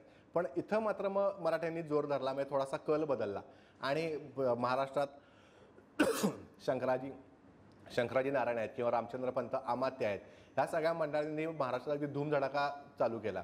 म्हणजे संताजी धनाजी यांचा उदय ह्या काळातला आहे. म्हणजे औरंगजेबाच्या राहुटीचे सोन्याचे कळस कापून आणणे, आपण आता ते सिनेमातलं म्हणजे तुम्हाला हे काफीकानं लिहिलेलं आहे की पाण्यात सुद्धा मोगलांच्या सैनिकांना संताजी धनाजी पाण्यात दिसायचे की एवढी भीती होती. कारण संताजी घोरपडेंनी अनेक मराठ्यांच्या मुघल सरदारांची युद्ध केली आणि 3च पर्याय असायचे. एक, तुम्ही मार खाऊन पळून जाणे, दुसरं तुम्ही जखमी होऊन पकडलं जाणे आणि तिसरी गोष्ट म्हणजे मारलं जाणे. म्हणजे 1-2 लोकांनी तर यांच्याकडं संताजी घोरपडेकडून आपण मारले गेलो किंवा आपला पराभव झाला ह्याच्याबद्दल आत्महत्या केलेल्या आहेत, एवढं त्यांच्या ते पराभव व्हायला लागलेत. आणि मराठ्यांचं हे होतं की पकडलेल्या लोकांना सोडून द्यायचे, फक्त खंडणी तेवढी घ्यायची. म्हणजे तू 5 लाख रुपये दे आणि जा. हे म्हणजे खंडणी आज आपण वेगळ्या अर्थाने घेतो, पण मराठ्यांचं एक्सटॉर्शन वेगळ्या प्रकारचं होतं. आता आपण म्हणालो मग अशी रामचंद्र पंत अमात्य वगैरे सगळ्या लोकांनी महाराष्ट्रात धूमधडाका चालू केला. आणि मग हे बघा, आता हे कवी विठ्ठलदास नावाचा समकालीन कवी आहे, तो म्हणतोय की लोकासी सांगे हित तो अमात्य, संपूर्ण देशासी करा निपात, करणी ऐसी उदारासी शांती, या राम फौजा म्हणवा दिगंती. राम फौजा म्हणजे राजाराम महाराजांच्या फौजा. पाटील सेटे कुणबी जुलाई, जुलाई म्हणजे जुळाई, जो जोडायचं काम करतो, म्हणजे कोष्टी लोक, कापड विणणारे. चांभार कुंभार परीट नावी, सोनार कोली उदमी फुलारी, या वेगळे लोक किती बिगारी. म्हणजे सर्व जे 12 बलुतेदार बलुतेदार आपण म्हणतो हे सगळे मराठ्यांच्या सैन्यात सामील झालेले आहेत. आणि दुसरी गोष्ट कशी आहे की आपण असं आता समजो न समजो आपलं असं वाटतं की त्या काळातील राज्य ह्या सगळ्या मिलिटरी पॉवर्सच होत्या, लष्करी शक्ती होत्या. अनेक लोकांचा मूळ व्यवसाय 4 महिने शेती करणे आणि 8 महिने मुलुकगिरी करणे हाच होता. त्याच्यामुळे ह्या लोकांना आता औरंगजेब इथं येऊन बसलाय, तुम्हाला शेती करायला काही चान्स नाही आहे, तुम्ही शेती करायला गेला तर कधी लुटालूट होईल, जाळून नेतील, तुमची ढोरं पळवून नेतील, याला पत्ता नाही आहे. तर मग तुमच्याकडे उद्योग उरतोय काय, तर तुम्ही शेतीच करू शकता. तर हा सगळे लोक सैन्यात सामील व्हायला लागले. ते मला वाटतं कोणाची कविता आहे, विवा शिरोडकरांची, शिंग मनोऱ्या वरी वाजता उभी छावणी घरोघरी. तर ह्यालाच धरून गेलं की स्वारीचा हुकूम निघाला की ताबडतोब घरोघर लोक सैन्यात भरती व्हायला तयार आहेत तिथं. आणि ह्याच्याप्रमाणे हे सगळे लोक आता सैन्यात भरती झालेत आणि त्यांनी धूमधडाका उडवून दिलाय. की आता औरंगजेबाचं काय मजा झाली आहे की सगळं पश्चिम प्रांत म्हणजे दक्षिण प्रांत सगळा जिंकलेला आहे. भागानगर म्हणजे आता हैदराबाद आणि विजापूर वगैरे सगळं जिंकलेलं आहे. पण पूर्वी तिकडे त्यांची स्वतःची सैन्य होती. औरंगजेबाने ती सगळी सैन्य उचलून महाराष्ट्रात आणली आणि मराठ्यांच्यावर लढायला ती सगळी सैन्य गुंतवली. त्यामुळे तिकडे एक पोकळी तयार झाली. मग मराठ्यांनी तिकडे धडका मारायला चालू केलं की आपल्याला सगळ्यात शेवटी काय, बादशाला अडकून ठेवणे आणि ठिकठिकाणी ते सैन्य स्कॅटर्ड करून ठेवणे, पसरून ठेवणे. तर ह्याच्यातून हे चालू केलं. मी आता यातली काही वाक्य ना ती मला फार छान वाटली की हे बघा की बक मत्स्य उचलून अकस्मात यावे, बक मत्स्य उचलून येतो तसा घालावा, शिपाईगिरीची शर्थ करावी, प्रसंग पडल्यास माघारे पळून जावे, खाण्यापिण्याचा दरकार बाळगू नये, ऊन थंडी अंधारी काही न पाहता घोड्यावर हरभरे भाकरी चटणी कांदे खाऊन धावावे, त्यास कसे जिंकावे, एका मुलकात फौज आली म्हणून त्याजवळ एकाची रवानगी करावी, तो दुसरीकडे जाऊन ठाणी घेतात, मुलूक मारितात, हे आदमी नव्हत भूतखाना आहे. हे असं म्हणजे इतकं झालं हे की मराठ्यांनी समोरासमोर आपल्याला म्हणजे आपण काफी खान किंवा सगळ्यांची जर वर्णनं बघितली तर ते सदैव लिहित असतात की मराठे पळून गेले आणि आमची आसमाने फत्ते झाली, बुलंद आम्हाला विजय मिळाला. अरे पण यांना ही गोष्ट कळत नाही की मराठ्यांचा पळून जाणं हाच त्यांचा युद्धातला विजय आहे. तुम्ही त्यांना पकडू शकत नाही, हाच त्यांचा विजय आहे. तुम्ही आता इथं एक वाक्य आहे की मोगली फौज मोठी एका ठिकाणी उभी राहून लढाई करणारी, म्हणजे आपण म्हणतो ज्याला इंग्लिशमध्ये स्टेशन बॅटल म्हणतात की मोर्चे फळे तोफखाने सगळे उभे करून लढाई देणे, हा मोगली सैन्याचा लढाईचा पवित्र आहे. हत्ती अशा चांगल्या हत्तीसारखं घोडदळ मोठं आणणे, या सगळ्या गोष्टी. मग शेवटी आता महाराष्ट्रातले लोक काय करायला, कर्नाटकापर्यंत संताजी धनाजी वगैरे सगळे लोक कर्नाटकापर्यंत जायचं, तिथून राजाराम महाराजांचे हुकूम आणायचे, सनदा आणायच्या आणि आपण युद्ध चालू करायची, इकडे महाराष्ट्रातलं युद्ध चालू ठेवायचं. सतत महाराष्ट्रातनं फौजा जाता येत म्हणजे मध्ये त्यांना कुठलीही भीती नाही. म्हणून त्यामुळे शेवटी औरंगजेबानं जुल्फिकार खान म्हणजे ज्यानं रायगड जिंकला त्याला जिंजीचा किल्ला जिंकायला पाठवलं. आता जिंजीचा किल्ला हा सोपा नाही. जिंजीचा किल्ला म्हणजे 3 छोटे छोटे किल्ल्यांचा समूह आहे आणि तुम्हाला तिन्ही ठिकाणी एकत्र मोर्चे लावायला लागतात. तुम्हाला एकत्र तिन्ही जिंकायला लागतात. एक तुम्हाला तुकडा करून जिंकता येत नाही. त्यामुळे जुल्फिकार खान गेला, मग त्याच्यानंतर शहजादा कांबक्सला पाठवलं, वजीर असद खानला पाठवलं. हे सगळे लोक जिंजीकडे मोठी फौजून रवाना केले. आता ह्या सगळ्या लोकांना सुद्धा उल्हासच होता त्यांचा. त्यांना पण माहिती होतं की आता औरंगजेबाचं ह्या आज्ञा सुटणार, त्यापेक्षा इथं सुखानं राहावं आणि इथं आपण कर्नाटकात म्हणजे बादशापासून रोज ऑर्डरी घेऊन रोज पळापळ करण्यापेक्षा इथं आपण सुखानं आहे ते बरं आहे. आणि मराठ्यांना माहिती होतं की जोपर्यंत बादशाह इथं आहे तोपर्यंत आपले सुखाचे दिवस आहे, तोपर्यंत आपल्याला पैसा अडका अन्नधान्याला कमी नाही आहे. ज्या दिवशी बादशाह जाईल परत त्या दिवशी आपल्याला पैसा पाण्याचा प्रॉब्लेम होतील. त्यामुळे त्यांचं सुद्धा ॲटिट्यूड असा होता की ह्याला इथं थांबवून ठेवायचं सध्या आणि त्यातले जे फायदे आहेत ते मिळवायचे. त्यामुळं जिंजीचा वेढा जो आहे तो जुल्फिकार खानना अगदी रमत गमत टंगळ मंगळ करत चालवला. आणि मग शेवटी जोरदार अगदी बादशाही आज्ञा झाल्यानंतर त्यानं अगदी छान पॅसेज काढून दिला. राजाराम महाराज वगैरे सगळी मंडळी निसटून गेली आणि अगदी काहीतरी किरकोळ राजाराम महाराजांच्या नाटकशाळा वगैरे पकडल्या गेल्या. बाकी सगळ्या लोकांना सुखरूप महाराष्ट्रापर्यंत येऊन दिलं गेलं आणि हे सगळे लोक महाराष्ट्रातून पोहोचले. आणि मग औरंगजेबाला खबर मिळाली की जिंजी जिंकली पण राजाराम महाराज पळाले आहेत. म्हणजे राजाराम महाराजांना जे आपण मोगली बातमीपत्रात बघितलं तर नरकवासी कुत्ता असे इतके भयंकर विशेषण लावलीत. म्हणजे रामा मेल्याने सरकारी छावणीत भयंकर आनंद पसरला दुष्ट रामा मेल्यामुळे. म्हणजे राजाराम हे नाव कधी पूर्ण घेतलं नाही. दुष्ट रामा किंवा नरकवासी रामा अशीच त्यांची सगळं नावं लावलीत. आता आपण म्हणतो की मजेशीर आता म्हणजे आता आपण हे मराठी टू इंग्लिश भाषांतर काहीतरी करणार ना, आपण सैन्य पोटावर चालते, आर्मी वॉक्स ऑन स्टमक, हे आपण नेहमी तो जोक म्हणून आपण नेहमी सांगतो, पण ही गोष्ट 100% खरी आहे. जोपर्यंत तुमच्या पोटापणाला काही नाही तोपर्यंत सैन्य चालत नाहीत.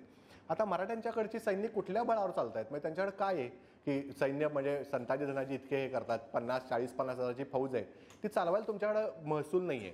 तुमची शेतीवाडी चालत नाही. शिवाजी महाराजांच्या काळात पगार मिळायचे सैन्याला, खड्या सैन्याला पगार होते.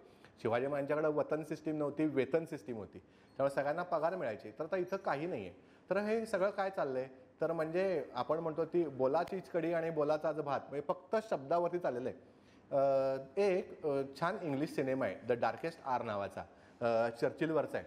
तो तुम्ही कोणीतरी बघितला असेल नक्कीच, किंवा बघितला नसेल तर जरूर बघा. 1940 साली जेव्हा ते आपलं हे होतं, दुसरं महायुद्ध चालू झालं, ब्रिटिशांनी डंकर्कमधनं माघार घेतली वगैरे, आणि मग ब्रिटनमध्ये असं अतिशय ह्याचं वातावरण पसरलं चिंतेचं की आता काय करावं. आणि हॉक्स आणि पिजन सगळीकडे असतात. त्यामुळे पिजन टाईपचे जे लोक होते त्यांच्या संसदेतले ते म्हणाले नाही म्हणजे लॉर्ड हेलिफॅक्स सारखे लोक की समझोता करा, आम्ही पुढाकार घेतो, हिटलरला आता आपल्याला तोंड देणं अवघड नाही आहे, आपलं फार अवघड आहे कारण निम्मा युरोप जिंकलाय, फ्रान्स जिंकलाय, एवढं जिंकलंय, तुम्ही काय त्याच्याशी कसे लढाल, आपण शांती समझोता करावा. आणि निम्म्यांचं म्हणणं होतं की नाही नाही आपण लढलं पाहिजे. आणि मग त्याच्यामध्ये चर्चिल गादीवर म्हणजे पंतप्रधान पदाची शपथ घेतोय, काळजीवाहू सरकार आहे, वॉर कॅबिनेट ज्याला आपण म्हणतो ते. आणि मग त्याच्या वेळा ते ह्याच्यातलं भाषण आहे की 18 जून 1940 हाऊस ऑफ कॉमन्समधलं की आम्ही सगळीकडे लढू, म्हणजे we shall fight on beaches, we shall fight on the roads, हे सगळं म्हणतो. आणि सगळ्यात शेवटी चर्चिलनं काय सांगितलं की तरीसुद्धा जर आमच्यावर तसा बिकट बाका प्रसंग आला तर आमचं समुद्राच्या पार पसरलं जे साम्राज्य आहे म्हणजे भारत, तिथं असलेलं ब्रिटिश सैन्य आणि तिथली आमची नेव्हीच्या फ्लीट्स ह्या लढतील, पण आम्ही शरणागती पत्करणार नाही, म्हणजे ब्रिटिश कधीही शरणागती पत्करणार नाहीत. म्हणजे हे जे आहे ते फक्त म्हणजे यातून ब्रिटिश सैन्याला देण्यासगळं त्या क्षणाला त्याच्याकडे सुद्धा काही नाही. युद्धाचं संकट तोंडावर आहे, फक्त म्हणजे ब्रिटिश चॅनेल ओलांडलं की पलीकडं हिटलर बसलेलं आहे आणि इकडं तुम्ही बसले, म्हणजे जेमतेम 40 मैलाचं अंतर.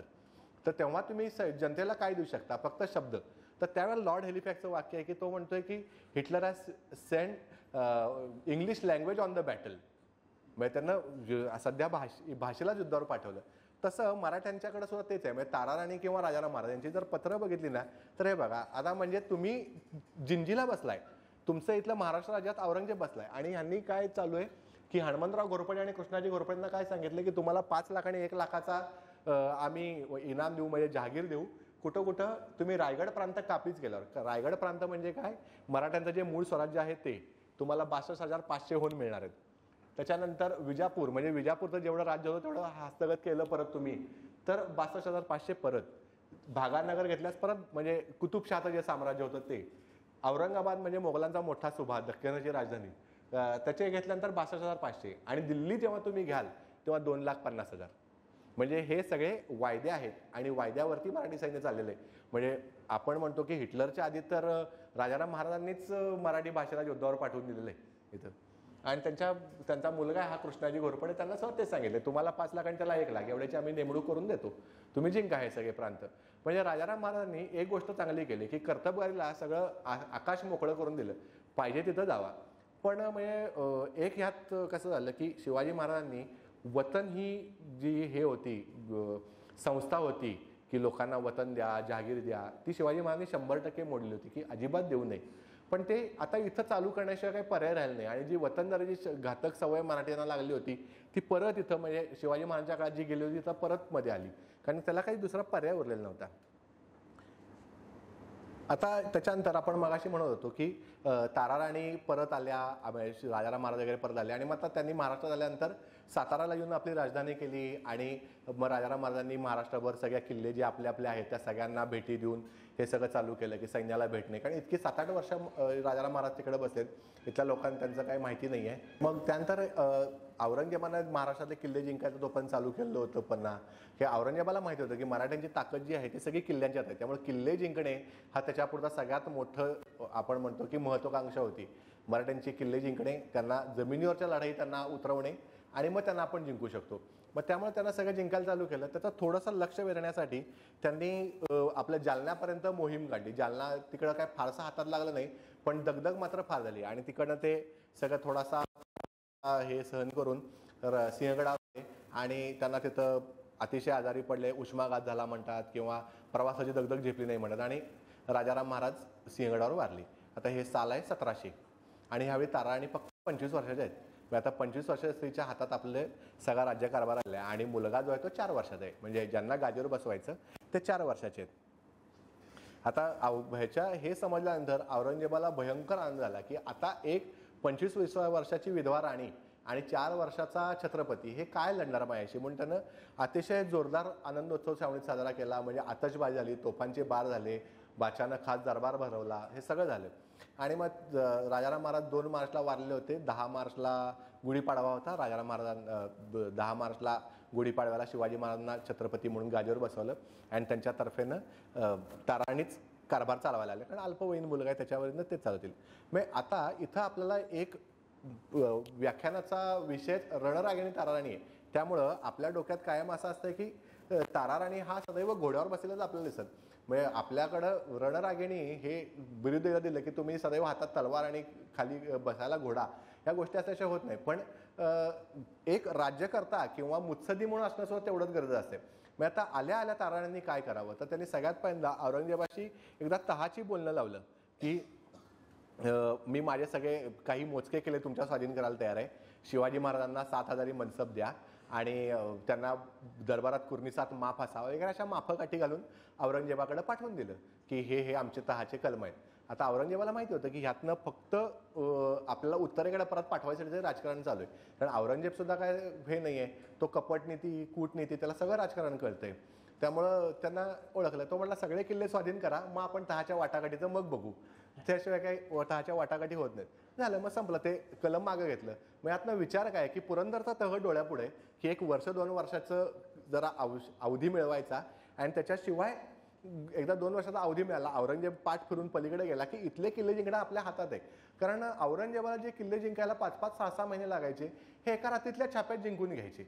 आणि ते सुद्धा औरंगजेबानं महाराष्ट्रातले किल्ले जिंकताना अगदी मोजके किल्ले आहेत, 1-2 जिथं म्हणजे राजगडच असावा बहुतेक फक्त, की जो तिथं स्वतः जिंकून घेतला. बाकी सगळ्या ठिकाणी पैसे देऊन किल्ले जिंकून घेणे हाच मुख्य कार्यक्रम होता.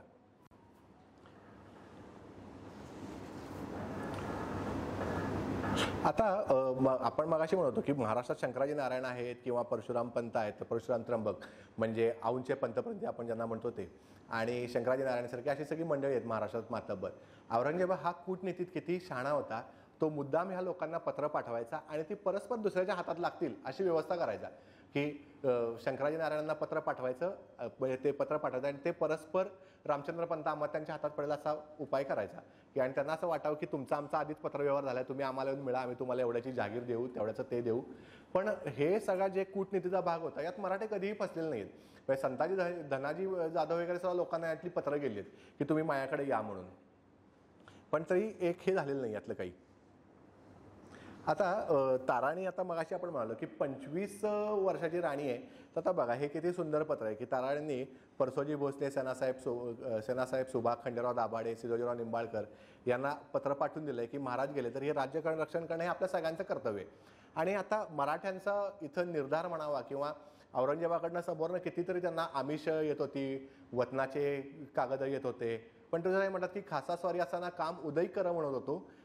आता सांप्रत उद्याचे आज करू. म्हणजे पूर्वी प्रसंग असा होता की राजाराम महाराज असताना आम्ही म्हणतो की ओके हे उद्या आम्ही करतो, पण आता प्रसंग असा आला आहे की उद्याचं काम आता आम्ही सुद्धा आजच करू आणि तुमचं आज्ञा आता हुकूम आम्ही इतका मानू की त्यासाठी आमचा जीव सुद्धा गवताच्या पात्यासारखा आहे, म्हणजे तृणवत मानू म्हणजे गवतासारखा मानू, असं हे केलं आहे. आणि त्यानंतर परत मराठ्यांनी परत एकदा जोर धरला आणि परत एकदा बादशाहची लढाई चालू केली. आता काफी खानचं खालचं जे पत्र आहे की मराठ्यांचं जे मूळ लढाईची स्टाईल आहे की जेव्हा आपण म्हणतो की शैली आहे ती सगळी गनिमी काव्याची आहे. त्यामुळे वेळोवेळी बादशाचे रसदी तोडणे, लुटालूट करणे या गोष्टीवर त्यांचा जास्त भर आहे. आणि बादशाच्या छावणीमध्ये सदैव दुष्काळ पाडून ठेवणे हा त्यांचा मुख्य उद्दिष्ट आहे. आता साताराला ताबडतोब वेढा घातला होता औरंगजेबानं, सातारा जिंकला आणि त्यानंतर लगेच परडीचा किल्ला म्हणजे सज्जनगड जिंकायला गेले.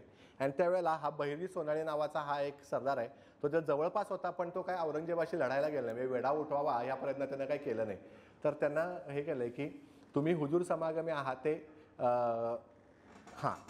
औरंगजेब गनीम घरात आला आहे त्यास मारून काढावे ती गोष्ट न करिता आपल्या फौजा पोटावरती नजर देऊन मुलतगिरी कराव्यास लागला आहात. म्हणजे औरंगजेबाची लढाई सोडून तुम्ही मुलुकगिरी म्हणजे स्वतःच्या फौजेचं पोट भरायच्या मागं लागलाय, हे काय चाललंय? आणि असं करून ताबडतोब या सगळ्या लोकांना जाऊन भेटा, त्यांना सामील व्हा आणि हा वेढा उठवायचं काम करा. आणि ह्याचवर तुमचा गुजारा होऊन स्वामी तुम्हावरती संतोषी होतील. म्हणजे स्वामींना तुमचं हे काम अतिशय आवडेल असं म्हटलेलं आहे. ही भाषा बघा जरा, उत्तम हे पत्र त्यांनी घेतलंय. हां, याच्याशी बरंचसं साम्य शिवाजी महाराजांचं म्हणजे दोन रणनेत्यांमध्ये, सुद्धी लोकांमध्ये साम्य कुठलं येतं? तर परिस्थिती जरी भिन्न असले तरी देखील आपल्या लोकांशी बोलताना शिवाजी महाराज कोणत्या भाषेत बोलतायत त्यातलं कितीतरी साम्य. म्हणजे शिवाजी महाराजांचं मी ते पत्र नंतर दाखवेन तुम्हाला, पण हे जवळजवळ त्याच्यासारखं आहे की अशी वेळ असताना तुम्ही काय करता आहात, हे किती कडक शब्दात. या बाईचा स्वभाव इथे कळतो, तिचे शब्द बघा किती. आणि हे बघा, हे तर इथं सातारा राजधानी, सातारा गेला तरी काय झाले, स्वामींच्या राज्यात 100 किल्ले आणि 40,000 सेना आहे. औरंगजेबाने सातारा घेतला तरी केले जाईल, म्हणजे त्याला मुळासकट आम्ही काढून टाकायची आमची तयारी आहे. आणि पत्राची तारीख बघा, 4 मे 1700 आणि राजाराम महाराजांचा मृत्यू आहे 2 मार्च 1700. म्हणजे 25 वर्षाची विधवा स्त्री आहे आणि दुसऱ्या महिन्यात म्हणजे नवरा वारल्यापासून दुसऱ्या महिन्यात ती ह्या प्रकारे राज्यकारभार आपला चालवते. म्हणजे आपण आज म्हणतो मेंटल शॉक, डिप्रेशन, हे ते ह्या गोष्टी बहुतेक त्या काळात नव्हत्या, या नंतर उदयाला आलेले. किंवा त्यांच्या पुढं असं पण असेल की ह्या सगळ्या गोष्टीची त्यांच्याकडे वेळच नाहीये. एक तर लढायचं किंवा मरायचं हा साधा सोपा प्रश्न आहे. आता त्यानंतर हे बघा, आता काही काही तासातले सुंदर पत्र आहेत की परळी जिंकल्यानंतर, ते आता इथे एक छान एक तुम्हाला प्रसंग सांगतो. परळी जिंकली आणि म्हणजे परळी म्हणजे सज्जनगड सुद्धा जिंकला गेला. आणि त्याच्यानंतर औरंगजेबाला माहिती होतं की परळी हा किल्ला जर कोणी बघितला असेल सज्जनगड, तर भरपूर पाऊस पडतोय, अगदी पावसाच्या प्रदेशात हे आहे. त्यामुळे सैन्य आपलं अडकून पडू नये म्हणून औरंगजेब तिथून भराभरा बाहेर निघायला लागला. आणि साताराचा जो निम्मा मुलूक दुष्काळी आहे तिकडं आपण जाऊन पोचावं असा त्याचा विचार होता. तर शेवटी तो तिथनं निघाला, पण शेवटी त्याला पावसानं गाठलंच आणि प्रचंड पाऊस पडतोय साताऱ्यात. आणि ओढ्या नाल्यांना पूर आला, प्रचंड. त्यात गुरं ढोरं हत्तीसुद्धा त्यात मरून पडले, उंट मेले, घोडे मेले, सगळं झालं. मग मध्ये कृष्णा नदी ओलांडण्याची वेळ आली. कृष्णा नदी ओलांडताना नावा पुरेशा नव्हत्या, त्याच्यामुळे लष्कर वाहून गेलं. आणि एवढ्या सगळ्या चिखलातला म्हणजे हत्ती वगैरे प्राणी घोड्यांना एखाद दुसरा दिवस चिखलाचा चालतोय, पण घोड्यांचा खूर हा अतिशय म्हणजे आपण त्याला म्हणतो की सेन्सिटिव्ह पार्ट आहे, तो तुम्हाला स्वच्छच ठेवायला लागतो सदैव. जर ते नसेल तर घोड्यांना इन्फेक्शन्स होतात. आणि असे हजारो घोडे मरून पडले. आणि शेवटी बादशाह कसा बसा खवासपूर म्हणून जे गाव आहे तिथं जाऊन पोहोचला. म्हणजे आता इथं हा ह्याचा प्रदेश आहे, म्हणजे मांडेश हा जो महाराष्ट्राचा एक प्रदेश आहे, थोडा सांगलीचा भाग येतोय, थोडा सोलापूरचा त्यात भाग येतोय आणि थोडा साताराचा भाग येतोय. मांडेश हा जो प्रदेश आहे तिथं पाऊस सहसा पडत नाही. पाऊस साधारणतः जून जुलै ऑगस्ट मध्ये एकदा पडतात आणि मग एकदम जो परतीचा पाऊस असतो, ज्याला आपण हस्ताचा पाऊस म्हणतो किंवा नवरात्रातला पाऊस म्हणतो आपण, हादिगाचा पाऊस, तो पडतोय तिथं. तर त्या काळात ह्यांनी थोडे पाऊस पडून गेले होते, त्यामुळे त्या भागात पहिल्यांदा जमिनी चांगल्या आहेत, त्यामुळे लगेच गवत वगैरे चांगलं उगवते पहिल्या पावसाबरोबर. त्यामुळे तिथं जाऊन छावणी टाकली. माण नदीच्या शेजारी अगदी जवळ छावणी टाकली. माण नदीला पाणी नाही आहे कारण अजून पाऊस म्हणावा तेवढा झालेला नाही आहे. आणि थोडा आता शांतता मिळाली आणि आता थोडा चला तो थोडी शांतता आहे. आता 2-4 महिन्यात इथनं काही पावसाळा संपेपर्यंत तळ हलवायचा नाही आहे. तर एका रात्री माण नदीच्या वरच्या भागात कुठेतरी धो पाऊस पडला. आणि ह्या इथं लोकांना, झोपलेल्या लोकांना किंवा तंबू टाकून बसलेल्या लोकांना अजिबात कल्पना नाही की वरती पाऊस पडलाय. आणि रात्री हा पाण्याचा अगदी मुसंडा जोरदार आला आणि हे झोपलेले लोक आहे तसे झोपेत वाहून गेले. तंबू सगळे तरंगायला लागले आणि भयंकर गोंधळ उडाला. छावणीत पळापळ चालू झाली. आणि यावेळी औरंगजेब संडासात गेलेला होता. आणि हा छावणीतला गोंधळ त्याच्या कानावर गेला की इतका सगळा गोंधळ चालू आहे. आणि तो तिथनं गडबडीनं उठला, मराठ्यांचा हल्ला झाला असं समजून, आणि पाय घसरून पडला. आणि त्याचा पाय कायमचा वाकडा झाला त्याच्यात. म्हणजे आयुष्यभर तो लंगडा झाला त्या प्रसंगानंतर. आणि आता म्हणजे आपण म्हणतो की इतिहास हा फार गंभीर आहे बरं का विषय, म्हणजे इतिहासाकडे गंभीरतेनं पाहावं लागतं. असं नाही आहे. इतिहासकार सुद्धा उत्तम गमती जमती करतात. खाफी करण्याचं वर्णन लिहून ठेवलेलं लिहिताना म्हटलं की लंगडा झाला म्हणून काय झालं, शेवटी तो तैमुराचाच वंशज आहे ना. त्यामुळे लंगडा झाला तरी काही हरकत नाही. हा, तर तसं हे गेलं. इतका तो गोंधळ आला की हा प्रसंग भयंकर म्हणजे विनोदी आहे. आता आपण असं म्हणतो की मराठ्यांच्यात एवढं सगळं होतंय, पण मराठ्याच्यात वादविवाद नाही आहेत का? कारण मराठ्यांना आपला सदैव दुहीचा शाप आहे. म्हणजे मला वाटतं आत्र्यांच्या भाषणात आहे की दोन सिंधी लोक एकत्र आले की धंदा करतात, सरदारजी एकत्र आले की ट्रक बिक घेतात आणि ट्रान्सपोर्टचा बिझनेस चालू करतात, आणि मराठी लोक एकत्र आले की दोन पक्ष काढून झेंड्याच्या काट्या घेऊन मारामाऱ्या करतात. हे आपल्याला तेव्हापासून हा आपण शाप भोगत आलो. मग ह्या काळात सुद्धा म्हणजे संताजी घोरपडे धनाजी जाधवांचे वैर आपल्याला माहिती आहेत.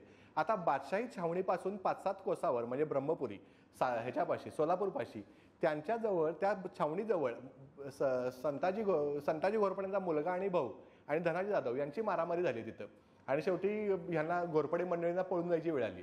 पण तरीसुद्धा ह्या सगळ्यातनं पॉझिटिव्ह गोष्ट काय आहे की ह्यातलं कुणी ना बादशाकडे जाऊन सामील होत नाही. हे राहतात ह्याच पक्षात, अंतर्गत मारामाऱ्या करतात.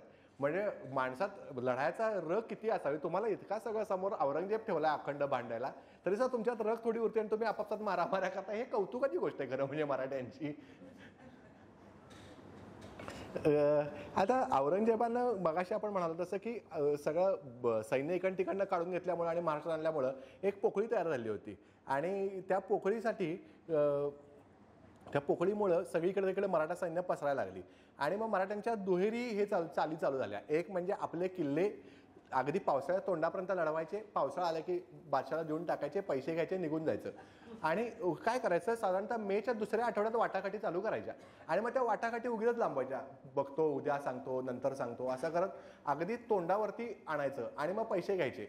आणि ह्यात औरंगजेब सुद्धा भयंकर हे होता. म्हणजे त्याला तेच स्वतःला पाहिजे असायचं की कसं तरी करून किल्ला जिंका, पण स्वतःच्या नावानं तो वाटाघाटी करू शकायचा नाही. मग कोणतरी असद खान असेल, जुल्फिकार खान असेल, कामबक्ष असेल किंवा मुअज्जम आजम यापैकी कोणतरी असेल, यांच्यातर्फे त्या वाटाघाटी चालवायच्या. आणि मग किती पैसे पाहिजे, अगदी मग मराठी अगदी सुरुवातीला जोरदार 5 लाखापासूनच वगैरे चालू करायचे, आणि मग शेवटी 50,000, 55,000, लाखभर रुपये घेऊन किल्ला सोडून द्यायचे. म्हणजे इतकं भयंकर कोट करायचं की वाटाघाटीला तुम्हाला उतरलाच पाहिजे, म्हणजे वेळ मोडावा शक्यतोवर. आणि मग तोपर्यंत बादशाह तिथं अडकून पडायचा ना, आणि मग ते 55,000 रुपये घ्यायचे आणि म्हणायचं की आता आम्हाला सलामत जाऊ द्या परत, आणि मग आपलं सगळं जाऊन निघून जायचं आपण. आणि बादशाह तिथं अडकून पडलेलं आहे, आणि तोपर्यंत आता इकडं सगळं सैन्य अडकून पडल्यामुळे ह्यांना सगळं रान मोकळं आहे. आता हे बघा, आता हे 2 पत्र फार सुंदर आहेत की आता विठोजी केसकर हा पावनगडचा म्हणजे पन्हाळ्याच्या पाशी पावनगड आहे, पन्हाळ्याचा उपकिल्ला. तर त्याला म्हणतात की तुम्ही हमेशा कष्ट करून गनिमास नतीजा पावता, 1-2 वेळा मोर्चा मारिला, औरंगजेबाला तरी ठेचगा द्यावा अशी उमेद धरता, म्हणून हे वर्तमान देवजी रघुनाथ फडणीस यांनी विदित केले, त्यावरून तुमचा मजुरा झाला. ऐसी अशी तुम्ही एकनिष्ठ सेवक तैसेच आहात. या उपरी औरंगजेबाला तर त्याचा हिसाब काय आहे. म्हणजे तुमच्यासारखा सेवक असताना औरंगजेबाला तर त्याचा हिसाब काय आहे. म्हणजे तुम्ही 2-4 ठेचगा देणे हा शब्द मराठी वाङ्मयात आता हरवलेला आहे. ठेचगा देणे म्हणजे ठेचून काढणे. बाजीराव पेशव्याच्या पत्रात हे म्हणजे हा शिवाजी महाराजांचे म्हणजे मराठी शाळेत हा अखंड बाजीराव पेशव्यापासून नानासाहेब पेशव्यापर्यंत सगळ्यांच्यापर्यंत ठेचगे दिले त्यांनी वेळोवेळी लोकांना. तर हे आहेत. आणि दुसरा प्रसंग असा आहे की आता काही वेळा गडबड सुद्धा व्हायची. आता हा कोंडाण्यावरचा हे होते दोघं बेरड होते, बदई आणि खंडई. एका स्त्रीचे शब्द पुरुषासारखे आहेत. हा वैशिष्ट्य बघा, ते औरंगजेबाचा तुम्ही जर शब्द बघितले, त्या हे ताराबाईचं पत्र आहे आणि त्याच्यात ती म्हणते की औरंगजेबाला तरी ठेचगा द्यावा, आणि पुढे जाऊन ती म्हणते की त्याचा हिसाब न धरता. म्हणजे एखाद्या माणसाचा हिसाब न धरणे म्हणजे औरंगजेब आहे तो इतिहासातला, आणि त्याचा ताराबाईच्या गणती त्याचा हिसाबच नाही, असं इतका जबरदस्त आत्मविश्वास. आणि ही पुरुषी लँग्वेज आहे, म्हणजे स्त्रीचं शरीर आणि पुरुषाचं खंबीर मन आणि बुद्धिमत्ता विचार असं ते एक काहीतरी तारांच्या व्यक्तिमत्वाचं भयंकर हे दिसते. आणि त्यात आता आपण मगाशी म्हणत होतो की हे बघा, आता एक खंडई आणि बधई नावाचे 2 बेरड ही जी जात आहे त्यातल्या लोकांचा किल्ला लढवायला दिला होता, आणि सिंहगड औरंगजेब बिलगला होता. त्याच नतीजा पावायच्या निमित्ते स्वामीने तुम्हाला किल्ला मजकुरी ठेवले, म्हणजे तुम्हाला त्यासाठी लढायसाठी ठेवलं होतं, आणि तुम्ही उतावळेपणा करून हिंमत सोडून सल्ला केला, म्हणजे किल्ल्यावरून उतरून राजगडाला निघून आला तुम्ही आणि किल्ला देऊन टाकला पैसे घेऊन. तर ही काही गोष्ट तुम्ही बरी केलेली नाही. म्हणजे शाण्याला शब्दाचा मार दिल्यासारखं, म्हणजे रागवता आलं असतं पण एका शब्दानं हे काही गोष्ट बरी केली नाही. पर्जन्य पडेपर्यंत किल्ला भांडवायचा होता, ती गोष्ट न केली. म्हणजे हे बघा, त्यांना सगळ्यांना माहिती आहे की आपली स्ट्रॅटजीच ही आहे की पर्जन्य पडेपर्यंत कसंही करून किल्ला लढवा. आता इथून पुढं मराठ्यांचा जरा थोडा कल बदलला. म्हणजे आता हे बघा, सेतू माधवराव पाटलांनी सुद्धा हे सांगितले की महाराष्ट्र किंवा महाराष्ट्र सोडा दक्षिणेपर्यंत आणि उत्तरेपर्यंत मराठी सगळा आपला सगळीकडे फिरायला लागले, वेळोवेळी जागोजागी खंडण्या गोळा करायला लागले. आणि कृष्णा सावंत नावाचा एक मराठा सरदार होता, तो राजाराम महाराजांच्या काळातच ह्याच्यापर्यंत गेलेला होता. नर्मदा पार गेलेला होता आणि त्याच्यावर फक्त थोडी लुटालूट करून परत आला. तर तिकडे त्यांना काय बसताना नाही बसवलं आणि इकडे अशी लुटालूट चालू आहे आणि औरंगजेब 50,000 देऊन सिंहगड घे, 55,000 देऊन राजगड घे, असे प्रकार इथं चालू आहेत.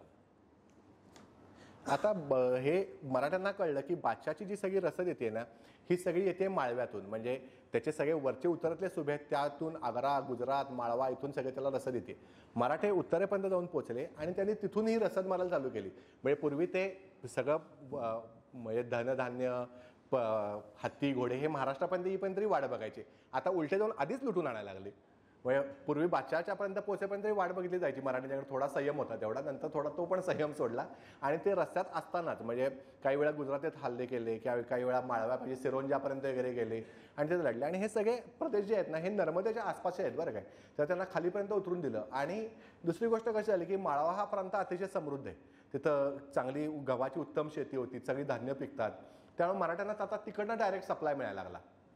त्यामुळं आता इथं बादशाला इथं लढणं मराठ्यांची थोडं अजून बिकट झालं. तर काही काही कागदपत्रात बघितलं ना, तर बादशाही कागदपत्रात हिशोबात मराठ्यांना 1.5 लाख रुपये दिले, हा ऑफिशियल कागदात आलेले. म्हणजे लुटले पण नाही, महसुला खात्यात देऊन टाकले.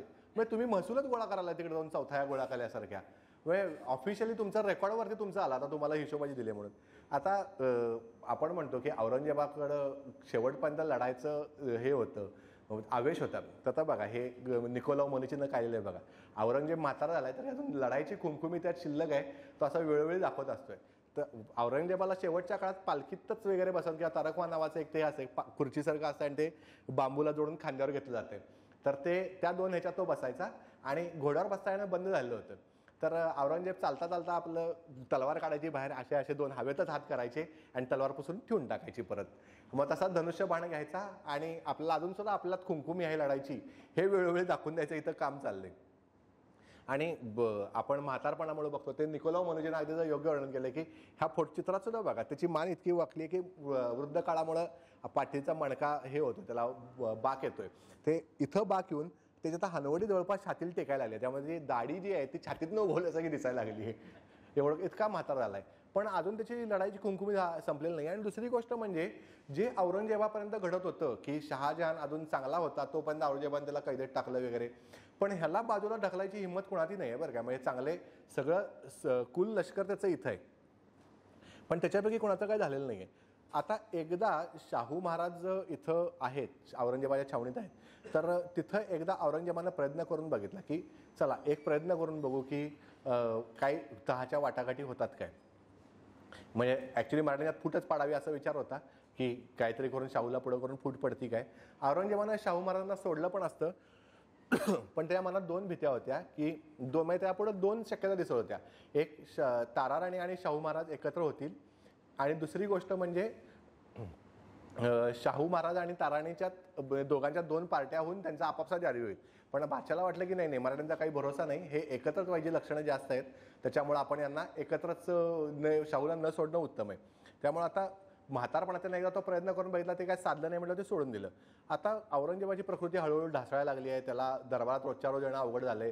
त्याच्या मृत्यूच्या अफवा पसरायला लागल्यात, पण अजून औरंगजेबात खुमखुमी शिल्लक आहे. आता त्याच्याच एकदा तो जिवंत असताना नोव्हेंबर महिन्यात त्यांना सांगितलं की एकदा अफवा उठली की नोव्हेंबर 1706 की औरंगजेब मेला. छावणीत सगळीकडे अफवा पसरली आणि मग हे औरंगजेबाच्या कानापर्यंत अफवा गेली आणि मग तो स्वतः त्यानं कानावर आलेला अफवा स्वतः त्या अवस्थेत उठला, पालखीत बसून दरबारात आला, थोडं कामकाज घेतलं, रणवाद्य शाही वाद्य सगळी वाजवून घेतली आणि दरबारातून फुशारकी अशी मारली की माझ्या स्वप्नात मोहम्मद पैगंबर आला होता आणि त्यानं मला सांगितलं तू अजून 30 वर्ष जगशील म्हणून. आणि म्हणजे अजून म्हणजे मोटिवेशन द्यावं पण किती द्यावं. आणि हे सगळ्यांतर बहुतेक त्याच्या ऐकण्यात चूक झाली होती. बहुतेक मोहम्मद पैगंबर 3 महिने म्हटलेला होता आणि ह्यानंतर 3ऱ्या महिन्यात औरंगजेब मेला त्यानंतर. तर हे आता असा माझा भाग आहे की जो 1681 साली आला तो 1707 पर्यंत औरंगजेब परत गेलेला नाही आहे. आणि त्याच्या छावणीतले काही काही लोक आहेत, 2-3 पिढ्या अशा ते इथंच जगल्या, म्हणजे जन्माला आल्या, मोठ्या झाल्या, इथंच वाढल्या. त्यांनी आपली आग्रा दिल्लीतली घरं हवेल्या काय कधीच बघितल्या नाहीत. त्यांचं आयुष्य तंबूत गेलं, ते इथंच लढताना मेले. त्यांना आयुष्यभर आपल्या घरी कधी परत जाता आलं नाही. सगळे कुटुंब कबिले तुमचे इथंच आहेत. म्हणजे त्यांना फक्त जन्माला आले आणि मेले, लढले मधल्या भागात काही काळात, बाकी काही नाही आयुष्यात. आता हे सगळं झाल्यानंतर औरंगजेब मेल्यानंतर नेहमीप्रमाणे मुघलांची प्रथा आहे की ॲक्च्युली बाप मरेपर्यंत सुद्धा वाट बघायची पद्धत नाही. बापा जिवंत असतानाच कसं आपण गादीवर येऊ याचे धडपडी असतात, पण तरीसुद्धा औरंगजेबाच्या बाबतीत दम धरला होता लोकांनी. मग आता मुअज्जम, आज्जम आणि कामबक्ष हे 3 होते शहजादे जिवंत. अकबर तर हे आधीच मारला गेला होता उत्तरेत इराणमध्ये त्याच्यामुळं. तर मग आता लगेच ताबडतोब आजम दिल्लीकडे निघाला, दिल्ली गाठावी, परत जाऊन आपलं सिंहासन काबीज करावं असं झालं. आणि मुअज्जम जो होता तो लाहोरपाशी होता, तो पण तिकडनं खाली उतरला, त्याला सुद्धा ताबडतोब खबर मिळाली होती, तो निघाला. आणि या दोघांचं याच्यापाशी आग्र्यापाशी युद्ध झालं. मुअज्जम जिंकला आणि त्यानं बहादूरशाह किताब घेऊन त्यानं स्वतः बादशाह झाला. आता आजमच्या ताब्यात शाहू महाराज होते आणि भोपाळपाशी त्यांना शाहू महाराजांना सोडून दिलं. महाराष्ट्रात जावं म्हणून सांगितल्यावरती शाहूनं ताब्यात आता काय सांगितलं की आता हे इन्फॉर्मल आहे, आता यातलं झालं का नाही माहिती नाही, की तुम्ही आता बादशाहच्या मर्जीत राहून तुम्ही या राज्य करावं आणि तुम्हाला संधा मिळतील आणि तुम्ही त्या चालवाव्यात असं म्हणून त्याला दक्षिणेत पाठवून दिलं. आता शाहू महाराज हळूहळू दक्षिणेकडे उतराले, नर्मदा पार केली, मग तिथं काही मराठा सरदार भेटले, परसोजी भोसले भेटले, त्या अजून निंबाळकर वगैरे लोक जाऊन मिळाली शाहू महाराजांना. आता महाराजांचे 2 पक्ष तयार झाले आणि शाहू महाराजांनी सगळ्यांना पत्र पाठवून तुम्ही माझ्या पक्षात या असं चालू झालं. म्हणजे जे महाभारतातला जो प्रसंग आहे की नक्की राज्याचा वारस कोण असे महाराजांच्यात वाद चालू झाले. आणि मजेशीर गोष्ट म्हणजे शाहू महाराजांनी ताराणीला सुद्धा पत्र पाठवून दिलं की आम्ही स्वदेशी येत आहोत आणि आता आम्ही राज्य करणार आणि बादशाची सुद्धा अशीच आज्ञा आहे. आता तारा राणीने इतकी वर्ष जे आपलं राज्य राखलंय ती कशाबद्दल आपलं राज्य असं परस्पर ताबडतोब शाहूला देईल. तर ताराणींनी सगळ्याच आपल्या जसं शाहू महाराज पत्र पाठवते तशा ताराणी सुद्धा आपल्या सगळ्या सरदारांना किल्लेदारांना पत्र पाठवत आहेत. तर त्यांनी ह्यांना पत्र पाठवलं की हे बघा की श्री राजा शिवछत्रपती यांनी बहुत श्रमे मिळवून सवारते संपूर्ण केले. तर राजाश्री संभाजी महाराजांनी म्हणजे श्रमसाहसानं जे मिळवलं शिवाजी महाराज राज्य आहे ते संभाजीराजांनी पुरतं घालवलं. आणि मग आता जे राज्य आहे ते मी आणि माझ्या नवऱ्यानं मिळवलेलं राज्य आहे आणि त्यात तुम्ही कशी काय वाटणी मागता. म्हणजे हे नूतनच राज्य आहे, हे काय तुमचं चालू आलेलं वंश परंपरागत राज्य नाही आहे, तर तुम्ही यातलं हे मागू नका. आणि आपल्या सगळ्यांना सांगितलं की असं जर पत्र घेऊन परत पुढच्या वेळी कोण आलं तर त्याला ताबडतोब अटक करा आणि परत घेऊन या, म्हणजे माझ्याकडे पाठवून द्या. आता हा जो आता आपल्याकडे प्रकार आहे, आता गादीचा वारस कोण, आता इथं सगळ्यांच्या आपण कुठल्या व्ह्यू पॉईंटनं बघतोय त्याच्याप्रमाणे आपलं असं वाटतंय की कोण खरा आहे. आता थोरल्या मुलाचा मुलगा याप्रमाणे शाहूचा अधिकार काहींना योग्य वाटेल, काहींना ताराणींचा अधिकार योग्य वाटेल. तर या सगळ्या 2 गोष्टींचा आपल्या विचारानं आपण इथं घ्यावं लागेल. पण आता इतिहासाच्या राजवाड्यांचं असं म्हणणं आहे की हे ताराणी म्हणतात तो मुद्दा बरोबर आहे की जेणेकरून तुम्ही इथं हे राज्य नव्यानेच मिळवलं याचा अर्थ तुमचा राज्य त्या राज्यावरती जास्त अधिकार आहे. मग आता एकच उपाय उरला तो म्हणजे युद्धानं हा प्रसंग सोडवणे. आता मग युद्ध द्यायचं झालं तर मग आता 2 पार्ट्या तर तयार झाल्या. आणि मजेशीर एक गोष्ट अशी आहे की शाहू महाराज दक्षिणेत उतरत होते आणि औरंगजेबापाशी बराच काळ त्यांच्या आयुष्यातली 20-25 वर्ष औरंगजेबापाशी गेलीत. तर ह्याच्यात येताना परत येताना महाराष्ट्रात येताना ते खुलदाबादला गेले औरंगाबादपाशी. औरंगजेबाच्या समाधीचं दर्शन घेतलं, तिथं दानधर्म केला, फकीरांना जेवू घातलं आणि मग महाराष्ट्रात परत आले. आणि नंतर कधीतरी आपल्या वडिलांच्या समाधीला गेलेत वडू कोरेगावला. त्यांचं काही जुन्या कागदपत्रात तर अगदी एकनिष्ठ असल्याचं औरंगजेबाच्या हे असल्याचं दाखवलंय. म्हणजे मराठ्यांची राजधानी औरंगजेबानं सातारा जिंकली तर त्यावेळेला सगळ्या दरबारानं औरंगजेबाला नजर करायला चालू केलं. नजर करायला चालू केलं म्हणजे नजराने द्यायला चालू केलं. तेव्हा शाहू महाराजांनी 10 मोहरा नजर केल्या आणि त्यातली बादशाहनं प्रेमाखातर 1 मोहर ठेवून घेतली आणि 9 मोहरा परत केल्या, म्हणजे तुझ्यावर माझी किती प्रीती आहे दाखवण्यासाठी. म्हणजे हे ह्या लेवलला त्यांचं औरंगजेबाविषयी, आता ज्याच्यावर आपण बरोबर राहतो तसे आपण होतो, त्यामुळे त्यांना मोगलांविषयी नाही म्हटलं थोडं प्रेम होतच. मग आता ह्या दोघांच्यात हा बखेडा ताराणी ह्याच्यात तयार झाल्यानंतर युद्धाचं हे चालू झालं की आता युद्ध होऊनच हा प्रश्न सुटेल. मग आता हे युद्ध झालं राजगुरुनगर खेड, म्हणजे आता आपण जिथं म्हणतो पुण्याच्या जवळ 50 किलोमीटरवरती. तर तिथं हे युद्धाचा प्रसंग भीमा नदीच्या आसपास झालाय. आणि त्यावेळेला ताराणींनी हे जायच्या आधी आपल्या लोकांच्याकडनं शपथ घेतली की सगळ्यांना जमवलं, रघुनाथ रामचंद्र पंत आमात्य आहेत, परशुराम पंत आहेत, त्या सगळ्यांना जमवलं, दरबारामध्ये दूध भाताचं ताट आणलं आणि त्याच्यावरती हात ठेवून सगळ्यांच्याकडनं शपथा घेतल्या. शपथ घेणे हे त्या काळातलं एक प्रकारचं ॲफिडेव्हिटच आहे की मी शपथपूर्वक सांगतो, प्रतिज्ञाच आहे की मी शपथपूर्वक सांगतोय म्हणून. आणि मग युद्धाला सगळे लोक उतरले आणि धनाजी जाधव वगैरे सगळे लोक गेले होते. ताराणी तेव्हा ह्याच्यावर बसलेल्या होत्या, औरंगजेब पलीकडं म्हणजे औरंगजेबाचं सैन्य पलीकडं सरकल्या परत मराठ्यांनी आपले सगळे किल्ले जिंकून घेतले होते आणि ताराराणी येऊन साताऱ्यावर येऊन बसले होते. आणि रामचंद्र पंत आमात्य तिथं होते, बाकी परशुराम पंत, धनाजी जाधव, खंडो बल्लाळ ही सगळी लोक युद्धाला गेली होती. आणि खेडपाशी लढाई झाली आणि खुद्द शाहू महाराज जे आहेत ते हत्तीवर अंबारी घालून त्याच्यात बसून धनुष्यबाण घेऊन बसलेत आणि लढाई झाली. आणि धनाजी जाधव ह्या लढाईत निष्क्रिय राहिले, त्यांनी कुठेही लढाईत भाग घेतला नाही आणि ऐन वेळेला शाहू महाराजांना जाऊन सामील झाले. त्यामुळे एकटे परशुराम पंत लढले. म्हणजे एका राज्याचा ताराने त्याच्यावरती विश्वास टाकून जो सेनापती आहे तो परस्पर काही रक्ताचा एक थेंब सुद्धा न सांडता शत्रू जाऊन मिळाला. शत्रू म्हणजे तो सुद्धा पुतण्याचा आहे. म्हणजे आता कुणाला शत्रू म्हणावं आणि कुणाला आपलं म्हणावं इथं थोड्या आता सगळ्या सीमारेषा पार पुसायला लागतात. मग हे सगळं मराठी सैन्य म्हणजे ताराणीचं सैन्य जे सगळं पळालं ते सातारावरती परत आले. परशुराम पंतगिरीहून सातारावर पोहोचले आणि मग ताराणींना माहिती होतं की आता पुढचा जो प्रसंग आहे तो आता सातारालाच येतील शाहू महाराज.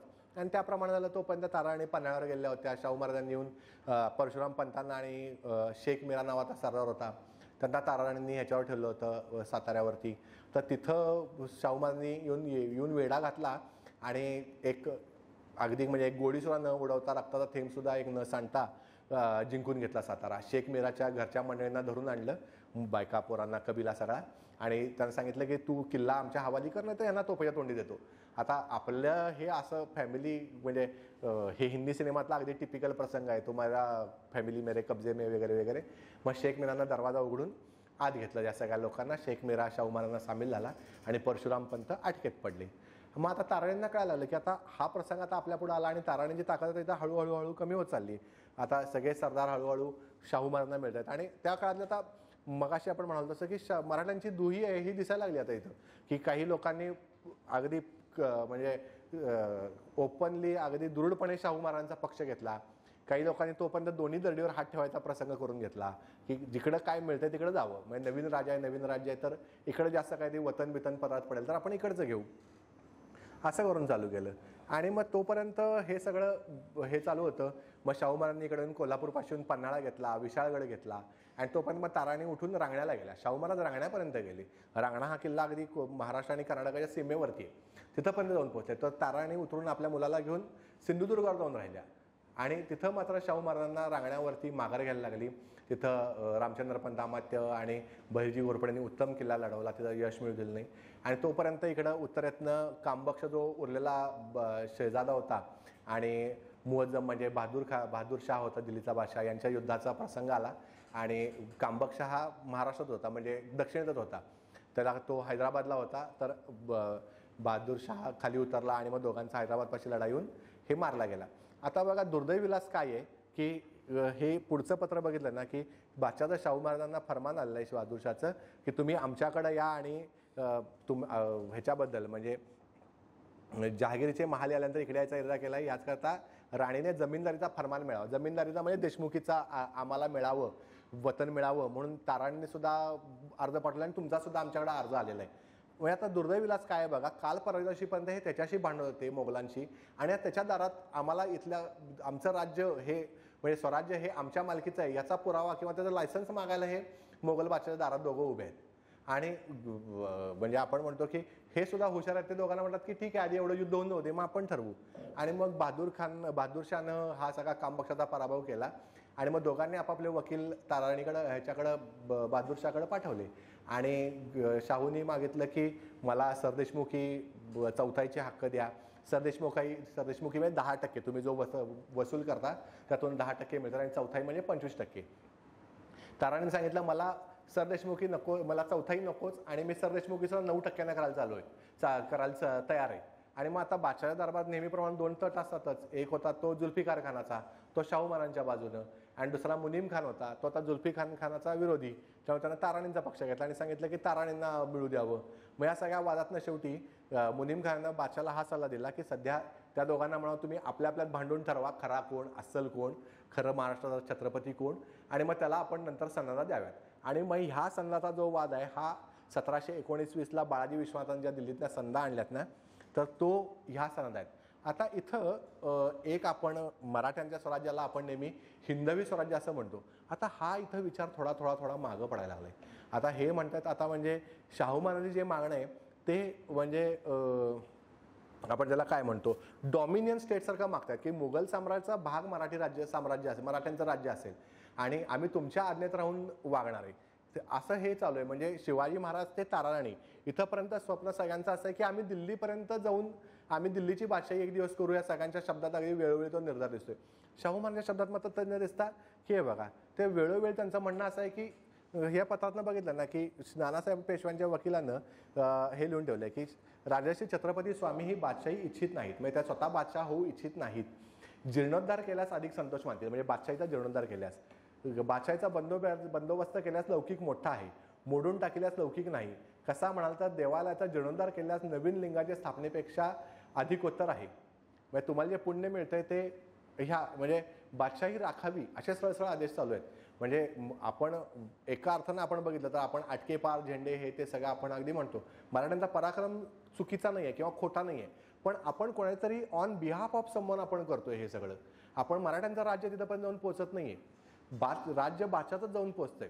आणि संधा ज्या आहेत त्या सगळ्यात शेवटी बिनसंधा सुद्धा मराठे वसूल घेतच होते, चौथाही वसूल करत होते. म्हणजे मग तुम्हाला म्हणजे त्या गोष्टीचं लायसन्स कशाला पाहिजे जर तुम्हाला तो आधीच अधिकार तुम्ही म्हणजे सिंहाला जंगलात तो संस्कृत सुभाषित आहे की सिंहाला तू सिंह आहेस म्हणून राज्याभिषेक करावा लागत नाही. तो स्वतःचा एका डरकाळीनं तो सगळ्या वनाला पटवून देतोय की मी इथला सिंह मी आहे, स्वयमेव मृगेंद्रता म्हणतात ना, ते तसं आहे.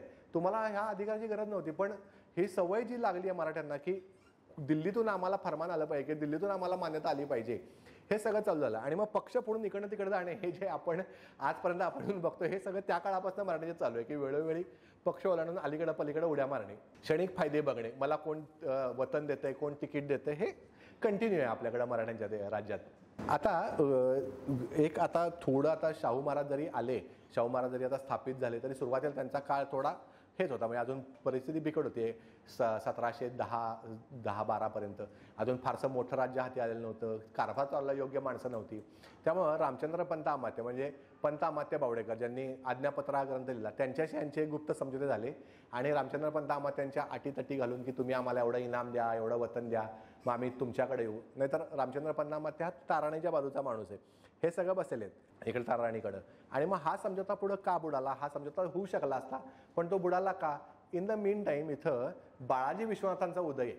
आणि बाळाजी विश्वनाथांसारखा असा उत्तम मनुष्य हाताशी आल्यामुळं राज्य कुणाच्या हातातनं चालवायचं किंवा उत्तम कारभार कोणाकडनं घ्यायचा हा जो प्रश्न होता. कारण नुसता राज्य नाही करत, राजाला अष्टप्रधान मंडळ लागतं, राज्याला चांगले सल्लागार लागतात, प्रधान लागतात, त्याशिवाय राज्य होत नाही. तर हा जो आंग्र्यांचा आणि यांचा शाहू महाराजांचा जो वाद झालेला होता त्याच्यानंतर बाळाजी विश्वनाथांनी इथं सुद्धा रक्त न सांडता गोळी न उडवता आंग्र्यांना म्हणजे पूर्ण मराठी आरमाराला शाहू महाराजांच्या बाजूला आणलं, ताराणींच्याकडनं बाजूला उचलून. आणि मग इथं शाहू महाराजांना लक्षात आलं की हा एक धोरणी मुत्सद्दी माणूस आपल्याकडे आलाय जो आपल्या कह्यात राहील. आणि इथलं एक वाक्य जर बघितलं तर ते शाहू महाराज ह्याला थोडेसे मागं पुढं का झाले असतील. आम्ही मान्य पुरुष हुकूमतपन्ना आहोत, ते चालवावे, सर्व राज्य कारभार आम्ही वडीलपणाने करू. आम्ही वडीलपणाने करू म्हणजे सगळ्यात शेवटी माझ्या सुपेरिटीला इथं कुठंतरी थोडासा धक्का आहे. सर्व राज्य कारभार आम्ही वडीलपणाने करू असं वाक्य, आपण वडीलपणाने करू असं नाही आहे. मग त्यामुळं इथं थोडं ही चलबिचल असावी एखाद्या वेळेस आपल्या मनात, शाहू महाराजांच्या मनात. मग त्यामुळं जसं बाळाजी विश्वनाथांचा उदय झाला तसं रामचंद्र पंत अमात्यांचं हे मागचं राजकारण मोकळं पडलं, मागं पडलं. आता इथं साधारणतः 1714ला कोल्हापूरच्या राजवाड्यात एक रक्तहीन क्रांती झाली. म्हणजे राजाराम महाराजांची दुसरी बायको होती राजेशबाई, त्यांना मुलगा होता, त्याचं नाव संभाजी ठेवलं होतं. हे दोघं ताराणींनी कैदेत टाकले होते. आणि एक दिवस अचानक काही रक्तपात वगैरे न होता त्यांनी ताराणीला उचलून कैदेत टाकलं, शिवाजी महाराजांना कैदेत टाकलं आणि स्वतः संभाजी महाराजांना छत्रपती करून राजेशबाई कारभार बघायला लागल्या. म्हणजे हा जो एक अचानक हा बदल घडला मराठी राज्यात. त्यानंतर साधारणतः ताराबाई तिथं 14-15 वर्ष कैदेत आहेत बरं काय. म्हणजे तिथं त्यांचा राज्यकारभाराशी काही संबंध नाही. म्हणजे उमेदीची वर्ष म्हणजे चांगलं काम करू शकणारा जो त्यांचा काळ आहे तो बऱ्यापैकी इथं 14-15 वर्षाचा कैदेत गेलाय. आणि मग हे संभाजीराजांचं हे आल्यानंतर त्यांनी पण काही काळ याचं सगळं चढाईचं धोरण ठेवलंच होतं. चढाईचं धोरण म्हणजे काय की त्यांना पण असं वाटत होतं की एकमेव छत्रपती असावा आणि तो मी असावं. आता कुठल्या माणसाला 2 राजे आपलेच असावेत आणि असं वाटेल, एकटा आपला हुकूम चालावा, एकतर्फी आपणच असावं, एकतर्फी अंमल चालावा, असं सगळ्यांचं म्हणणं असणं साहजिक आहे. तर त्याप्रमाणे यांनी हे चालू केलं आणि शाहू महाराजांच्या विरुद्ध लढायांना वगैरे उतरायला लागली. आणि त्यांना मग बाहेरनं पाठिंबा देणारा निजाम होता, पोर्तुगीज होते, ही लोक मंडळी त्यांना पाठिंबा द्यायला होतीच. मग आता पालखेडची लढाई आपल्याला जी माहिती आहे, जे आपण बाजीराव पेशव्यांच्या उत्तम युद्धनीतीचा आपण भाग मानतो, तर ती पालखेडची लढाई जी होती त्याचं एक मूळ कारण संभाजीराजांना एकमेव छत्रपती व्हायचं आणि दोन्ही गाद्या एकत्र करायचं हे पण आहे बरं काय. म्हणजे आपल्याला असं वाटतं की ही लढाई का झाली आपल्याला माहिती नाही, पण त्याच्यानंतर जो मुंगी शेवगावचा तह झाला पालखेडच्या लढाईनंतर, त्याच्यामध्ये हे बघा, निजामाने पुढे संभाजी महाराजांना पाठिंबा देऊ नये आणि त्यांना पन्हाळ्यास परत सुखरूप पाठवून द्यावे, कारण हे सगळं चालू झालंय. कारण संभाजीराजांनी येऊन सगळ्या सरदारांना आज्ञा सोडल्या होत्या, त्यांच्या छत्रपती पदाची द्वाही फिरवली गेली होती आणि मग पालखेडची लढाई झाली. कारण तोपर्यंत निजामाने येऊन पुणं बिणं सगळं लुटलं आणि मग पालखेडची लढाई झाली. म्हणजे बाजीराव पेशव्यानं तो पराक्रम गाजवला, तो इथला आहे. आणि इथं मराठा साम्राज्याचा इथं हे जे आहे दोन राज्यांचे जे गट तट पडतायत ते इथं चालू होत आहेत. मग हे सगळे युद्ध चालू झाल्यानंतर त्यांना सुद्धा बराच काळ काहीतरी किरकोळ कुरबुरी बिरबुरी चालू होत्या. त्याच्यानंतर ह्या ज्या सगळ्या किरकोळ कुरबुरी आहेत त्याच्यामधनं शेवटी 1731ला या दोघांच्यात एक तह झाला, त्याला वारणेचा तह म्हणतात. एक छोटं लढाई झाली आणि त्याच्यामध्ये ह्याच्यापाशी म्हणजे 32 शिराळा किंवा नरसोबावाडीच्या परिसरात लढाई होऊन हे सगळे लोक म्हणजे संभाजी महाराज पळून गेले आणि ताराराणी, राजसबाई, जिजाबाई वगैरे सगळे लोक हातात सापडले. आणि मग या सगळ्यांना शाहू महाराज खुद्द या लढाईत आहेत आणि त्यांनी या सगळ्या लोकांना परत पाठवून दिलं. आणि ताराराणी मात्र म्हटलं की आता मी काही परत पन्हाळ्याला जात नाही, आता तिकडं पण मी तशी पण कैदेतच आहे आणि आता मला तुम्ही तुमच्याबरोबर घेऊन जाल, असं म्हणून ताराराणी साताराला आल्या. आता साताराला आल्यानंतर तशा पण त्या तिकडं पण कैदेत आहेत, इकडं पण कैदेतच आहेत. म्हणजे साधारणतः किती सालचं आहे, 1731 साली ताराराणी कोल्हापूर सोडून साताराला आल्या. मग आता इकडून त्यांना लवाजमा सगळा जो सरंजाम शाहू महाराजांनी करून दिला, राजकारणात त्यांना कुठेही घेतलं नाही. तर तिथं आपण काय त्याला म्हणतो की थोड्या एका टोन डाऊन त्यांना करून तिथं ठेवलेलं होतं. आता शाहू महाराज म्हातारे झाले आणि त्यांना तोपर्यंत काही पोरबाळ काही नव्हतं, गादीला वंश नव्हता. मग त्यामुळं चांगला वंशाचा दिवा कोण म्हणून शोधायचं चालू झालं. मग भोसल्यांची जी घराणी आहेत महाराष्ट्रात त्याच शोध चालू झाला. उदयपूरच्या राहण्यापर्यंत लोक पाठवली गेली. आता इथं ताराराणींचा जो आयुष्यातला जो शेवटचं जे एक राजकारण आहे ना, ते सगळं आता राजकारण इथून चालू होते.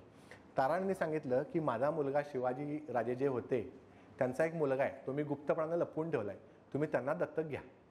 आणि शाहू महाराजांना हा धक्का बसला, कारण ही गोष्ट कोणाला माहिती नाही आहे की हे काय चाललंय आणि कसं चाललंय. आणि ही 1745 सालची ही गोष्ट आहे. शाहू महाराजांचा मृत्यू 1749 आहे. त्याच्या आधी 4-5 वर्षापूर्वी हे सगळं झालं, हे राजकारण सगळं झालं. आणि ताराराणींनी सांगितलं की हा माझा नातू लपून ठेवला होता. आणि मग शाहू महाराजांनी त्यासाठी तो नातू कुठेही बघायसाठी पाठवून दिलं. मग पंत अमात्य बावडेकर म्हणजे रामचंद्र पंत अमात्यांचा मुलगा भगवंतराव पंत अमात्य यांच्याकडे तो नातू लपून ठेवला होता, त्याला आणलं. आणि मगाशी आपण म्हणालो की शाहू महाराजांच्या प्रतिनिधीच्या हाती पंतप्रतिनिधींनी आपलं पंत अमात्य बावडेकरांनी हातावरती पाणी सोडून त्याच्या खरेपणाचं खात्री दिली की हा तुमचा खरा म्हणजे शिवाजी महाराजांचा खरा मुलगा आहे, एवढी खात्री दिली. आणि त्याचं नाव रामराजा होतं. मग शाहू महाराजांनी त्याला त्याच्या बहिणीकडं पानगाव म्हणून बार्शीपाशी तिथं पाठवून दिलं आणि 3-4 वर्ष तो तिकडंच राहिला. आणि मग नंतर शाहू महाराज वारल्यानंतर त्यांना राजवाड्या आपलं साताऱ्यात आणलं गेलं, त्यांची आणि ताराराणींची भेट करून दिली गेली. आणि मग भेट जायच्या प्रसंगी त्याचं एक कोटेश्वराचं म्हणून मंदिर आहे, त्या कोटेश्वराच्या मंदिरात भेट झाली. आणि इथं ताराराणींनी थोडा शब्द एकदम फिरवला. तर त्यांच्याबरोबर काही कारकून सर कारकून वगैरे लोकं दिली होती. तिथं येऊन ताराराणी म्हणाल्या की ही वस्तू खरी नाही, वंशात डाग लागतो. म्हणजे तुम्ही कालपर्यंत तुम्ही सांगितलं त्याप्रमाणे सगळी आम्ही कन्फर्मेशन घेतलीत, म्हणजे नानासाहेब पेशव्याने सगळी कन्फर्मेशन घेतलेली होती. आणि आता तुम्ही इथे येऊन म्हणताय की ही वस्तू खरी नाही आहे, हा दत्तक घेतल्यामुळे राजवंशात जाग लागेल. आता तुम्ही कुठल्या बाजूने बघताय ना त्याप्रमाणे तुम्हाला बाजू बरोबर किंवा चुकीची दिसायला लागतील. म्हणजे ताराराणी ही एक अतिशय धोरणी राजकारणी स्त्री आहे. त्यांना माहिती आहे की हाच खरा आता ही शेवटची आपल्या हातातली संधी आहे. शाहू महाराज गेलेले आहेत, इथं कुणीही गादीवर वंश नाही आहे, आपला हातात राज्य कारभार घ्यायची ही संधी आहे. आणि इतका धोरणीपणा आहे की शाहू महाराजांची जी एक राणी होती सकवारबाई, त्यांना सती जाण्यासाठी फोर्स केलं गेलं, त्यांना तुम्ही सती जावा. ताराराणीचे बकरीतले उद्गार आहेत की सकवार जर जिवंत राहील तर राज्यात डोहणा करेल, कुणाचेही पाय जमिनीवर ठरू देणार नाही. म्हणजे या सगळ्यांच्या म्हणजे जे पॅलेशियल एक पॉलिटिक्स असते ना, इतकं आहे की एखाद्याला सती घालवण्यापर्यंत हे चाललेत. आणि मग सकवारबाईंना सती जायला लावलं आणि मग उरल्या फक्त राजघराण्यात साताऱ्याच्या ह्याच्यात ताराराणी सगळ्यात सिरियन उरल्या, त्यांच्याप्रमाणे सगळं चालायला लागलं. मग हे जे सगळे सर कारकून वगैरे म्हणाले की हो आता कसं असं म्हणता येईल, त्यांना वाजत गाजत आणलंय इथं सगळं शृंगार म्हणजे रस्ते शृंगारले, सरदारांनी रस्त्यात थांबून हातीपुढं मुजरे घातले आणि तुम्ही आता म्हणताय की ही वस्तू खोटी आहे, असं कसं चालेल. मग तेव्हा हे सगळं तिथं ते प्रकरण झालं आणि मग रामराजांना गादीवर बसवलं. सगळा तो मोठा सोहळा पार पडला, सगळ्यांनी पेशव्यापासून सगळ्यांनी मुजरे केले आणि आपापल्या जागेला निघून गेले. मग त्यानंतर विश्वासराव पेशव्यांचं पुण्यात लग्न झालं आणि मग त्याला ह्या सगळ्यांना बोलवलं, किरकोळ मोहिमेला रामराजांना नेऊन आणलं आणि मग रामराजे परत साताऱ्याला गेले आणि एक दिवस ताराने त्यांना सांगितलं की चंपाषष्ठीची पूजा आहे, तर तुम्ही गडाला दर्शनावर यावं. आणि दर्शनाला आल्यानंतर ताराण्यांनी अटक केली त्यांना आणि त्यांना म्हटलं की तू शुद्ध बीजाचा नाहीस, तू उचले आहेस, तू राजबीजाचा नाहीस. म्हणजे हे सगळं तुमच्या कन्फर्मेशननं चालू आहे, तुमच्या बाजूच्या लोकांनी सगळे हे कन्फर्मेशन दिलेत. आणि मग त्यांना कैदेत टाकला आणि सगळा राज्यकारभार आपल्या हाती घेतला. आता ह्याच्यामध्ये सुद्धा त्यांचं एक काय दिसतंय की आत्तापर्यंत ह्याच्यात छत्रपती हे सुपिरियर आहेत, पेशवा हा सेकंड रोलला गेलाय. आता इथं जर ह्या याद्या तुम्ही मागासनं बघितल्या असतील, तुम्हाला यातला टोन लक्षात येतोय की पेशव्यांचा वंश जो आहे तो परंपरागत वंश परंपरेनं पेशवेपदे राहील, नानासाहेबाचा वंश, आणि छत्रपतींची निवड मात्र पेशवे करतील. म्हणजे आम्हाला कोण बसवणार, तुम्ही तिथं कोण बसणार ते कोण ठरवणार, आम्ही. म्हणजे हे सगळी पॉवर कोणाच्या हातात एकवटली आहे, पेशव्यांच्या हातात एकवटलेली आहे. हे ताराणीला चालण्याचं शक्य नव्हतं, कारण त्याने या सगळ्यांच्याकडे कारभार ह्या टोनला ठेवून घेतलाय. त्याने कोणाला इथं येऊन दिलेलं नाही आपल्यापैकी कोणालाही, त्याच्यामुळं तिला हे पटणं शक्य नव्हतं. मग ताराणीने इथं सगळा कारभार आपल्या हातात घेतलाय आणि इथून सगळं चालू होतं ते म्हणजे ह्या सगळ्यांची आपापसातली राजकारणं. आता पेशवे कितीही ताकदवान असते तरी प्रत्येक पक्षात तुमचे अंतर्गत विरोध असतातच. मग त्यामुळे इथं यांच्या अंतर्गत विरोधक कोण आहेत, दाभाडे आहेत, त्याच्यानंतर दमाजी गायकवाड आहे, हे सगळे लोक यात विरोधक आहेत. हे सगळे ताराणीने आपल्या बाजूला चालू केलं, अगदी फ्रेंच निजामापर्यंत जाऊन पोहोचल्या. बुसी म्हणजे जो फ्रेंच माणूस आहे तोफखान्याचा प्रमुख, त्याच्यापर्यंत हे केल्या. हा पेशवाच हटवावा आणि निजामाचा जो एक कारभारी आहे रामदास पंत, त्याच्या पुतण्याला आणून इथं गादीवरती बसवावं पेशव्याच्या, इथंपर्यंत जाऊन ह्या सगळ्या वाटाघाटी पोहोचल्या. आणि ह्या सगळ्या वाटाघाटी चालू आहेत. आणि मग शेवटी कसं झालं की शेवटी ताराणी किती असल्या तरी पेशव्या हा त्यांच्यापेक्षा खाली आहे ते मानत होते. तेव्हा त्यांनी सांगितलं की ठीक आहे, आता खाविंदांच्या इच्छेप्रमाणे आम्ही करू, तुमच्या ह्याच्याप्रमाणे आम्ही कारभार घेऊ.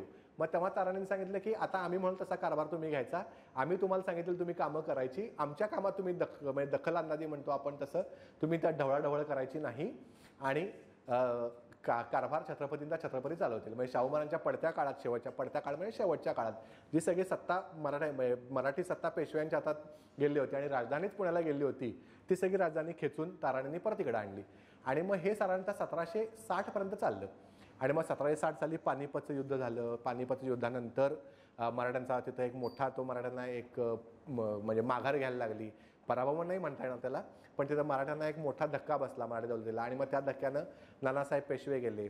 आणि मग नानासाहेब पेशवे गेल्यानंतर हा दत्तक म्हणजे खरा राजा कोण हा प्रश्न बाजूला पडला. मग गोपिकाबाई, राघोबा दादा, माधवराव या सगळ्यांनी ताराण्यांनी सांगितलं की आता तुम्ही म्हणाल त्याप्रमाणे आपण करू. ताराण्यांचा नाहीतर मनसुबा असा होता की कोल्हापूरच्या संभाजीराजांना आणावं, दोन्ही गाद्या एकत्र कराव्या आणि इथं बसवावं त्यांना.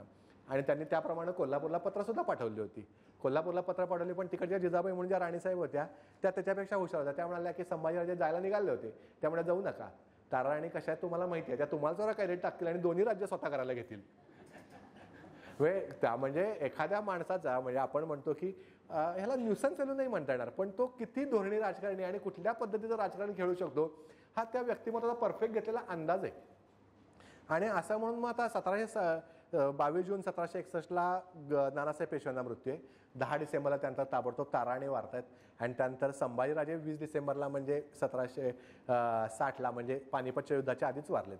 आणि मग आता इथं हे जे महत्त्वाचे 2 लोक आहेत, 2 कोण या त्रिकोणातले संघर्षातले, रामराजा ताराराणी आणि नानासाहेब पेशवा, ह्यातले 2 कोण संपले. एकटा रामराजा शिल्लक राहिला.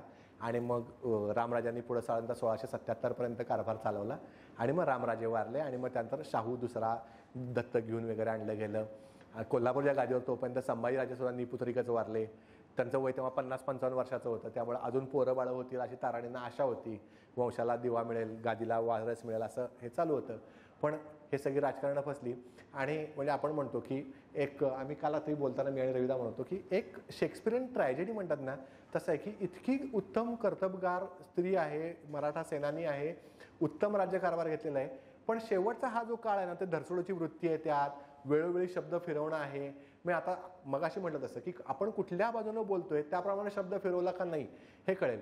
म्हणजे आता मोठ्या मोठ्या लोकांनी याचं विवेचन केलं. सरदेसाईंनी पेशव्यांच्या बाजूने या गोष्टीचं विवेचन केलंय. आप्पासाहेब पवार, जयसिंगराव पवार या बाजूने लोकांनी ताराणीची बाजू कशी बरोबर होती हे सांगितलंय.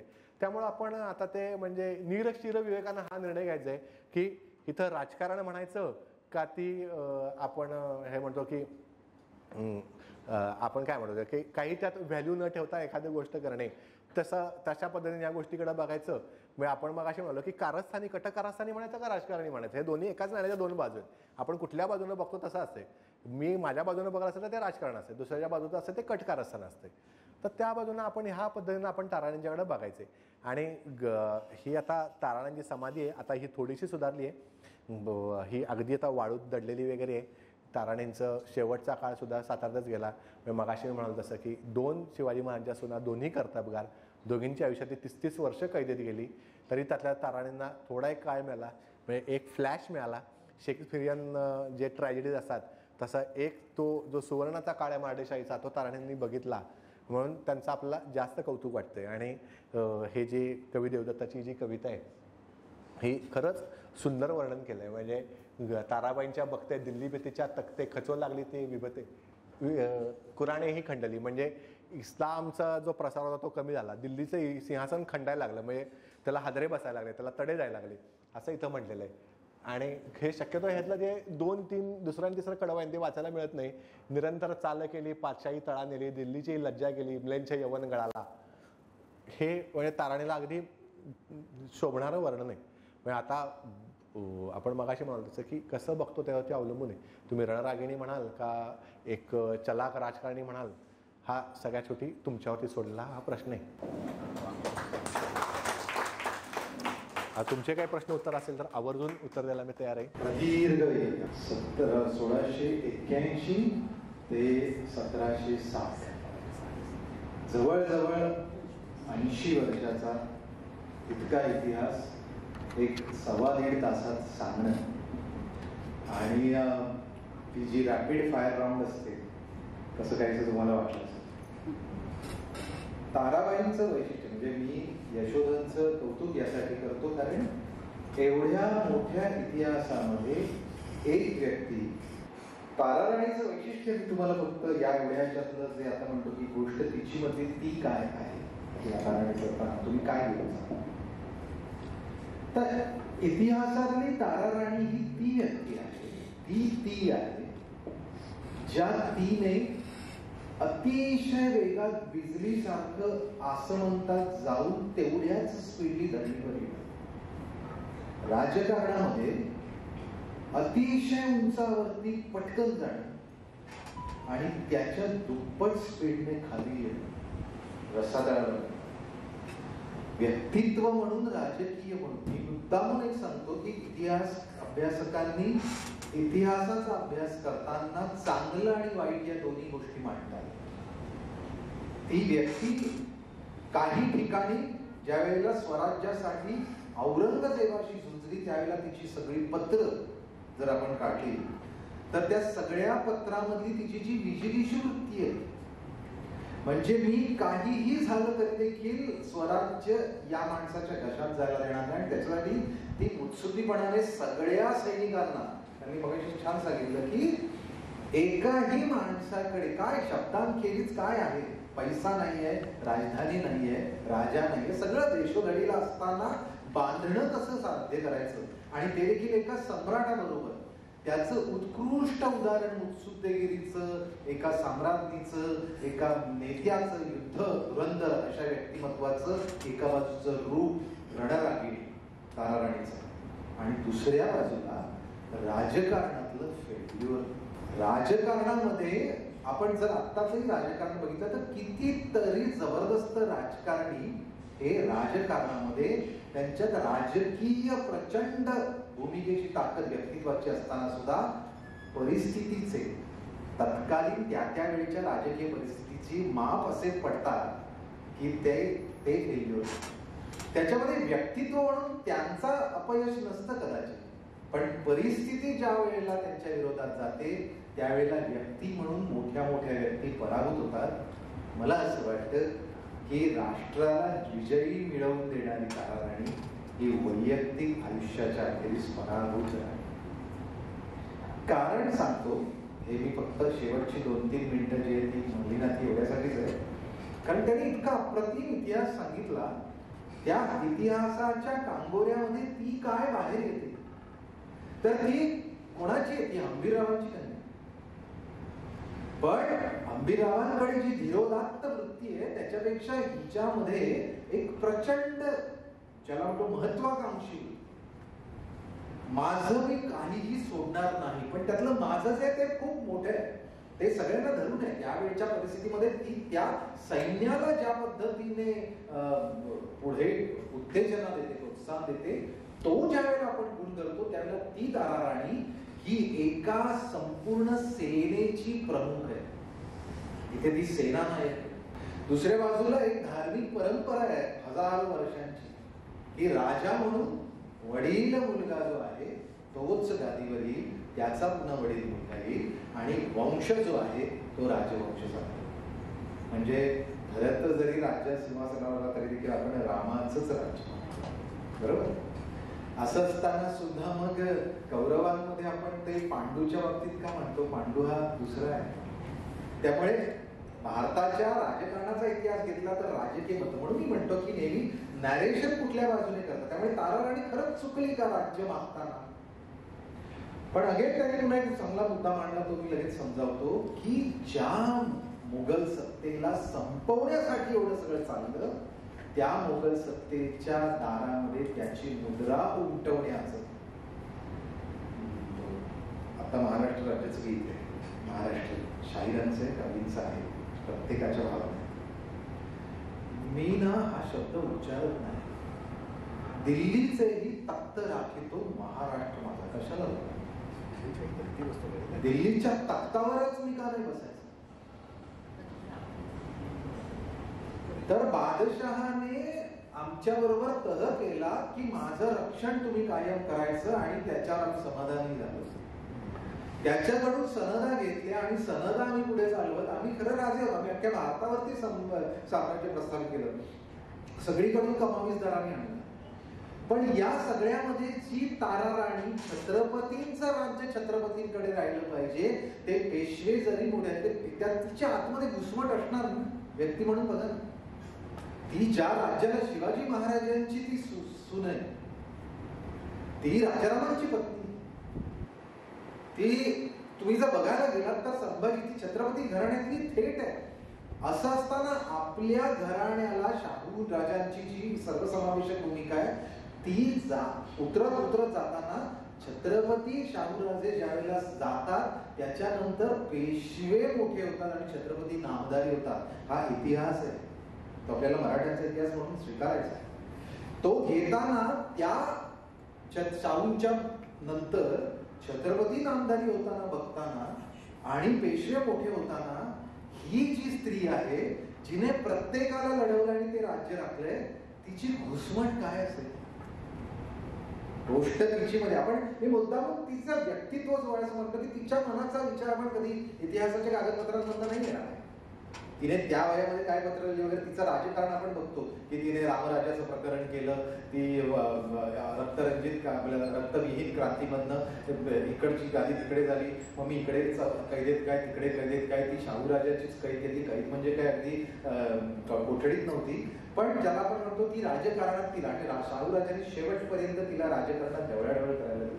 कारण त्याने अजून एक मला चांगला मुद्दा मांडला, तो म्हणजे कधी कधी राजकारणात कानफट्या लावतो ते तुमच्या वृत्तीवर, तुम्ही कधी काय करा.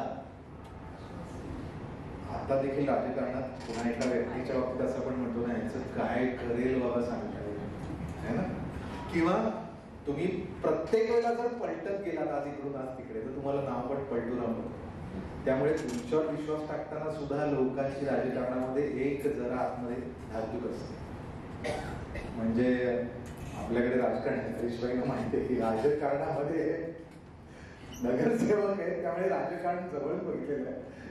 त्यामुळे हरीशबाईंना माहिती आहे की राजकारणात सावध किती राहायला लागतं, सेकंद सुद्धा. आणि ती सावधानता जी आहे, सतर्कता जी आहे, ती कुठेतरी मिसआउट झाली तर राजकारणाचे फासे पडतात. असं नाही आहे की ताराराणीने शेवटपर्यंत शिवछत्रपतींची गादी राहिली. सातारा तिने 2 भाग केले जरी गादीचे, तर ती कुठेतरी एकदा पुन्हा एक येईल वगैरे असंही तिने कधी करून बघितलं, त्यानिमित्ताने करून बघितलं. तिचे वेगवेगळे पॅटर्न बदलले राजकारणाचे, पण सगळे फेल गेले. का फेल गेले? याचं कारण जे आपण म्हणतो ना की भूल से गई हो और से. कधी कधी राजकारणात तुम्ही व्यक्तित्व म्हणून, आणि हे मला नेहमी ताराबाईंकडे बघताना असं वाटतं की एका बाजूला मी रणरागिणी तिचं रूप बघतो आणि दुसऱ्या बाजूला म्हणजे जी रणांगणामध्ये सगळ्यांना जय प्राप्त करते, जिंकत चालते, ती राजकारणात हरते. हे एका व्यक्तीचं दुर्दैव आहे. ते या ठिकाणी आपण ताराराणीचं ओळखायला पाहिजे. मी यशोधनचं मनापासून अभिनंदन करतो की एका मोठ्या विषयाला आणि मोठ्या कालखंडाला, कारण हे तो तुम्हाला सांगायचं ना असं काही काही ठिकाणी गोड वाटलं असेल कारण खूप मोठा कालखंड होता, रॅपिड रॉक होता. पण इतिहास अभ्यासक म्हणून एवढ्या मोठ्या कालखंडाला मांडताना जी कार्यवरची कसरत होते त्याच्यामध्ये मला तुम्हाला हे सांगायचं आहे की ते इतिहास अभ्यासक म्हणून मांडताना या बाजूला काय चालतं हे तुम्हाला कळावं म्हणून, कारण त्या बाजूला तुम्ही जे असता ते रेसिपंट असता, पाहत असता. पण इतिहासामध्ये एवढ्या घटनांचं मिश्रण सांगताना त्यातले जे आपण वेद, त्यातले जे तत्व काढतो बाहेर, त्यातले धागे बाहेर काढतो, त्यातलं हे आणि ताराराणीकडे बघताना मला असं वाटतं की एका स्त्रीच्या राजकारणाचा अभ्यास केला पाहिजे. ती कधी जिंकते, कधी हरते. ती जिंकते त्यावेळेला का जिंकते आणि ती हरते त्याला का हरते. कारण इतिहास म्हणजे माणसांचा असतो, पण माणसांच्या जयपराजयाचा असतो, माणसांच्या चुकांचा आणि माणसांनी केलेल्या अत्यंत सुंदर गोष्टींचा इतिहास असतो. आणि इतिहास हा तटस्थ होऊन त्या दोन्हींची मापं त्या व्यक्तीच्या पदरात घालत असतो. आज आपण रणरागिणी असा विशेषण ज्या स्त्रीला लावतो अशी ताराराणी ही दिल्लीला दिनवाणी जिने केलं. त्या कवितेतलं बघा पहिलं, दिल्ली झाली दिनवाणी, दिल्ली शाचे गेली. दिल्ली औरंगजेबाच्या तोंडचं पाणी पळवते, ताराराणी भद्रकाली कोपली. असा जिचा राग नुसता औरंगजेबाचा करतो ती नानासाहेब पेशव्यांच्या सारख्या पेशव्या पुढे तिच्या हातात काही राग. पेशवे एवढे मोठे होतात, अख्ख्या भारताच्या पेशवाई जातो. पेशवाईचा चांगले, आपण प्रत्येक चांगले वाईट सगळेच आहेत, पेशव्यांचं पण कार्य मोठे आहे. पण मी व्यक्तित्व म्हणून एका व्यक्तीचा पराभव कुठे होतो याच्या वगैरे फक्त मी भाष्य केलं. कारण इतिहासकाराने खूप ज्याला म्हणतो ना चांगले आणि वाईट दोन्ही गोष्टी सांगाव्या तर गोष्ट कळेल. आज मराठी शाळेतल्या शिवकाळामध्ये मुद्दामून मी सांगितलं, शिवकाळातली शेवटची गोष्ट होती ताराराणीची. काळ संपला कारण मी म्हटलं राजकीय परिस्थिती बदली, शिवकाळ गेला, पेशवाई आली, नामधारी छत्रपती झाले, पेशवे मोठे झाले, पुढे साम्राज्य विस्तारलं. आता पेशवाईतल्या काळातल्या स्त्रिया या राजकारणात कशा येणार आहेत.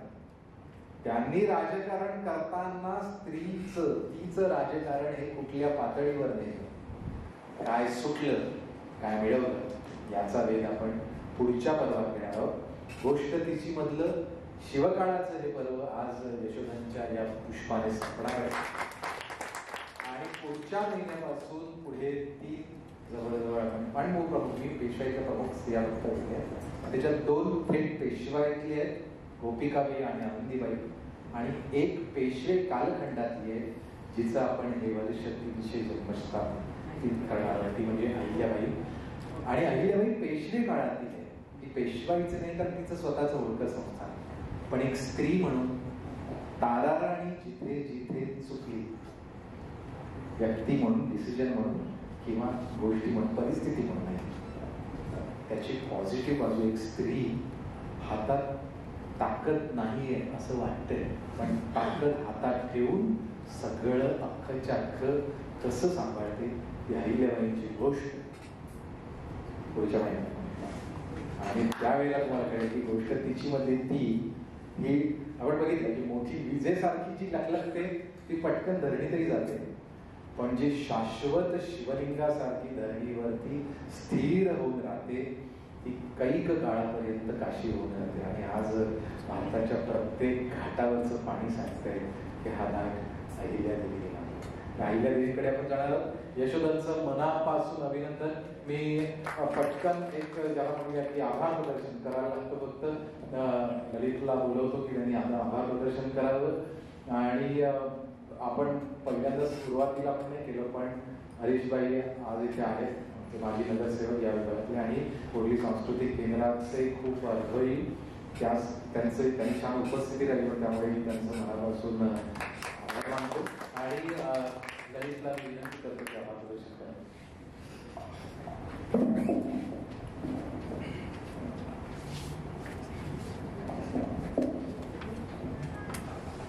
नमस्कार.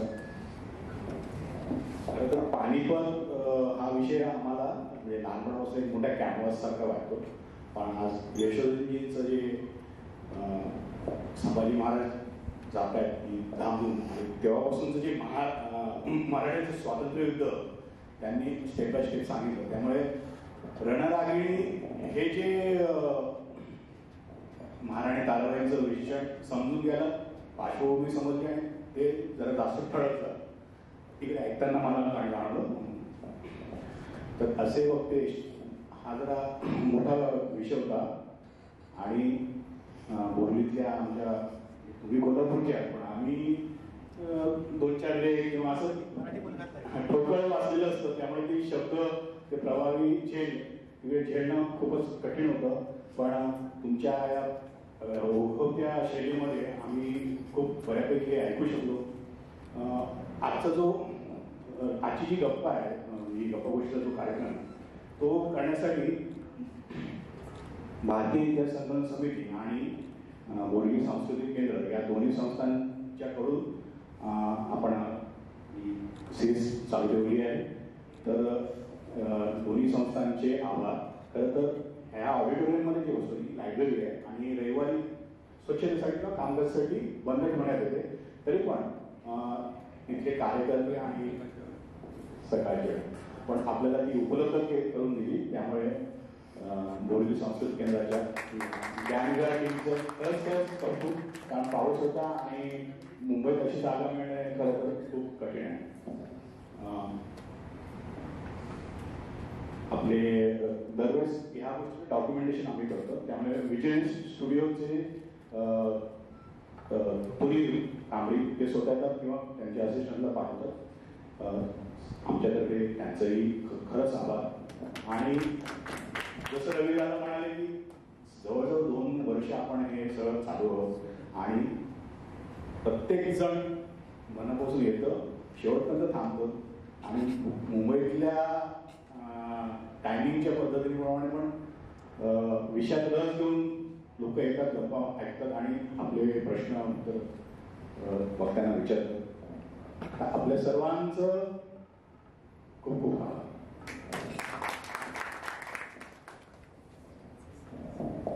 पुढच्या महिन्यामध्ये आपण रविवार ठरवेल इतिहास कट्ट्यावर काही नवीन मेंबर्स ज्यांनी आज आपल्याकडे नंबर वगैरे दिले त्यांनाही इतिहास कट्ट्यावरती ॲड केलेलं आहे. एकच फक्त मी सांगतो की कट्ट्यावरती जर तुम्हाला कुठलीही गोष्ट नाही मिळाली तर मला वैयक्तिक मेसेज करा. काही लोकांना लिंक बघायच्या, मला काही लोकांनी सांगितलं की युट्यूबच्या आधीच्या झालेल्या लिंक आम्हाला माहीत नाही आहे, तर जरूर मला तुम्ही व्हॉट्सअपवरती संपर्क करा. मी तुम्हाला त्या सगळ्या फक्त मला थोडं सांगा. ठीक आहे.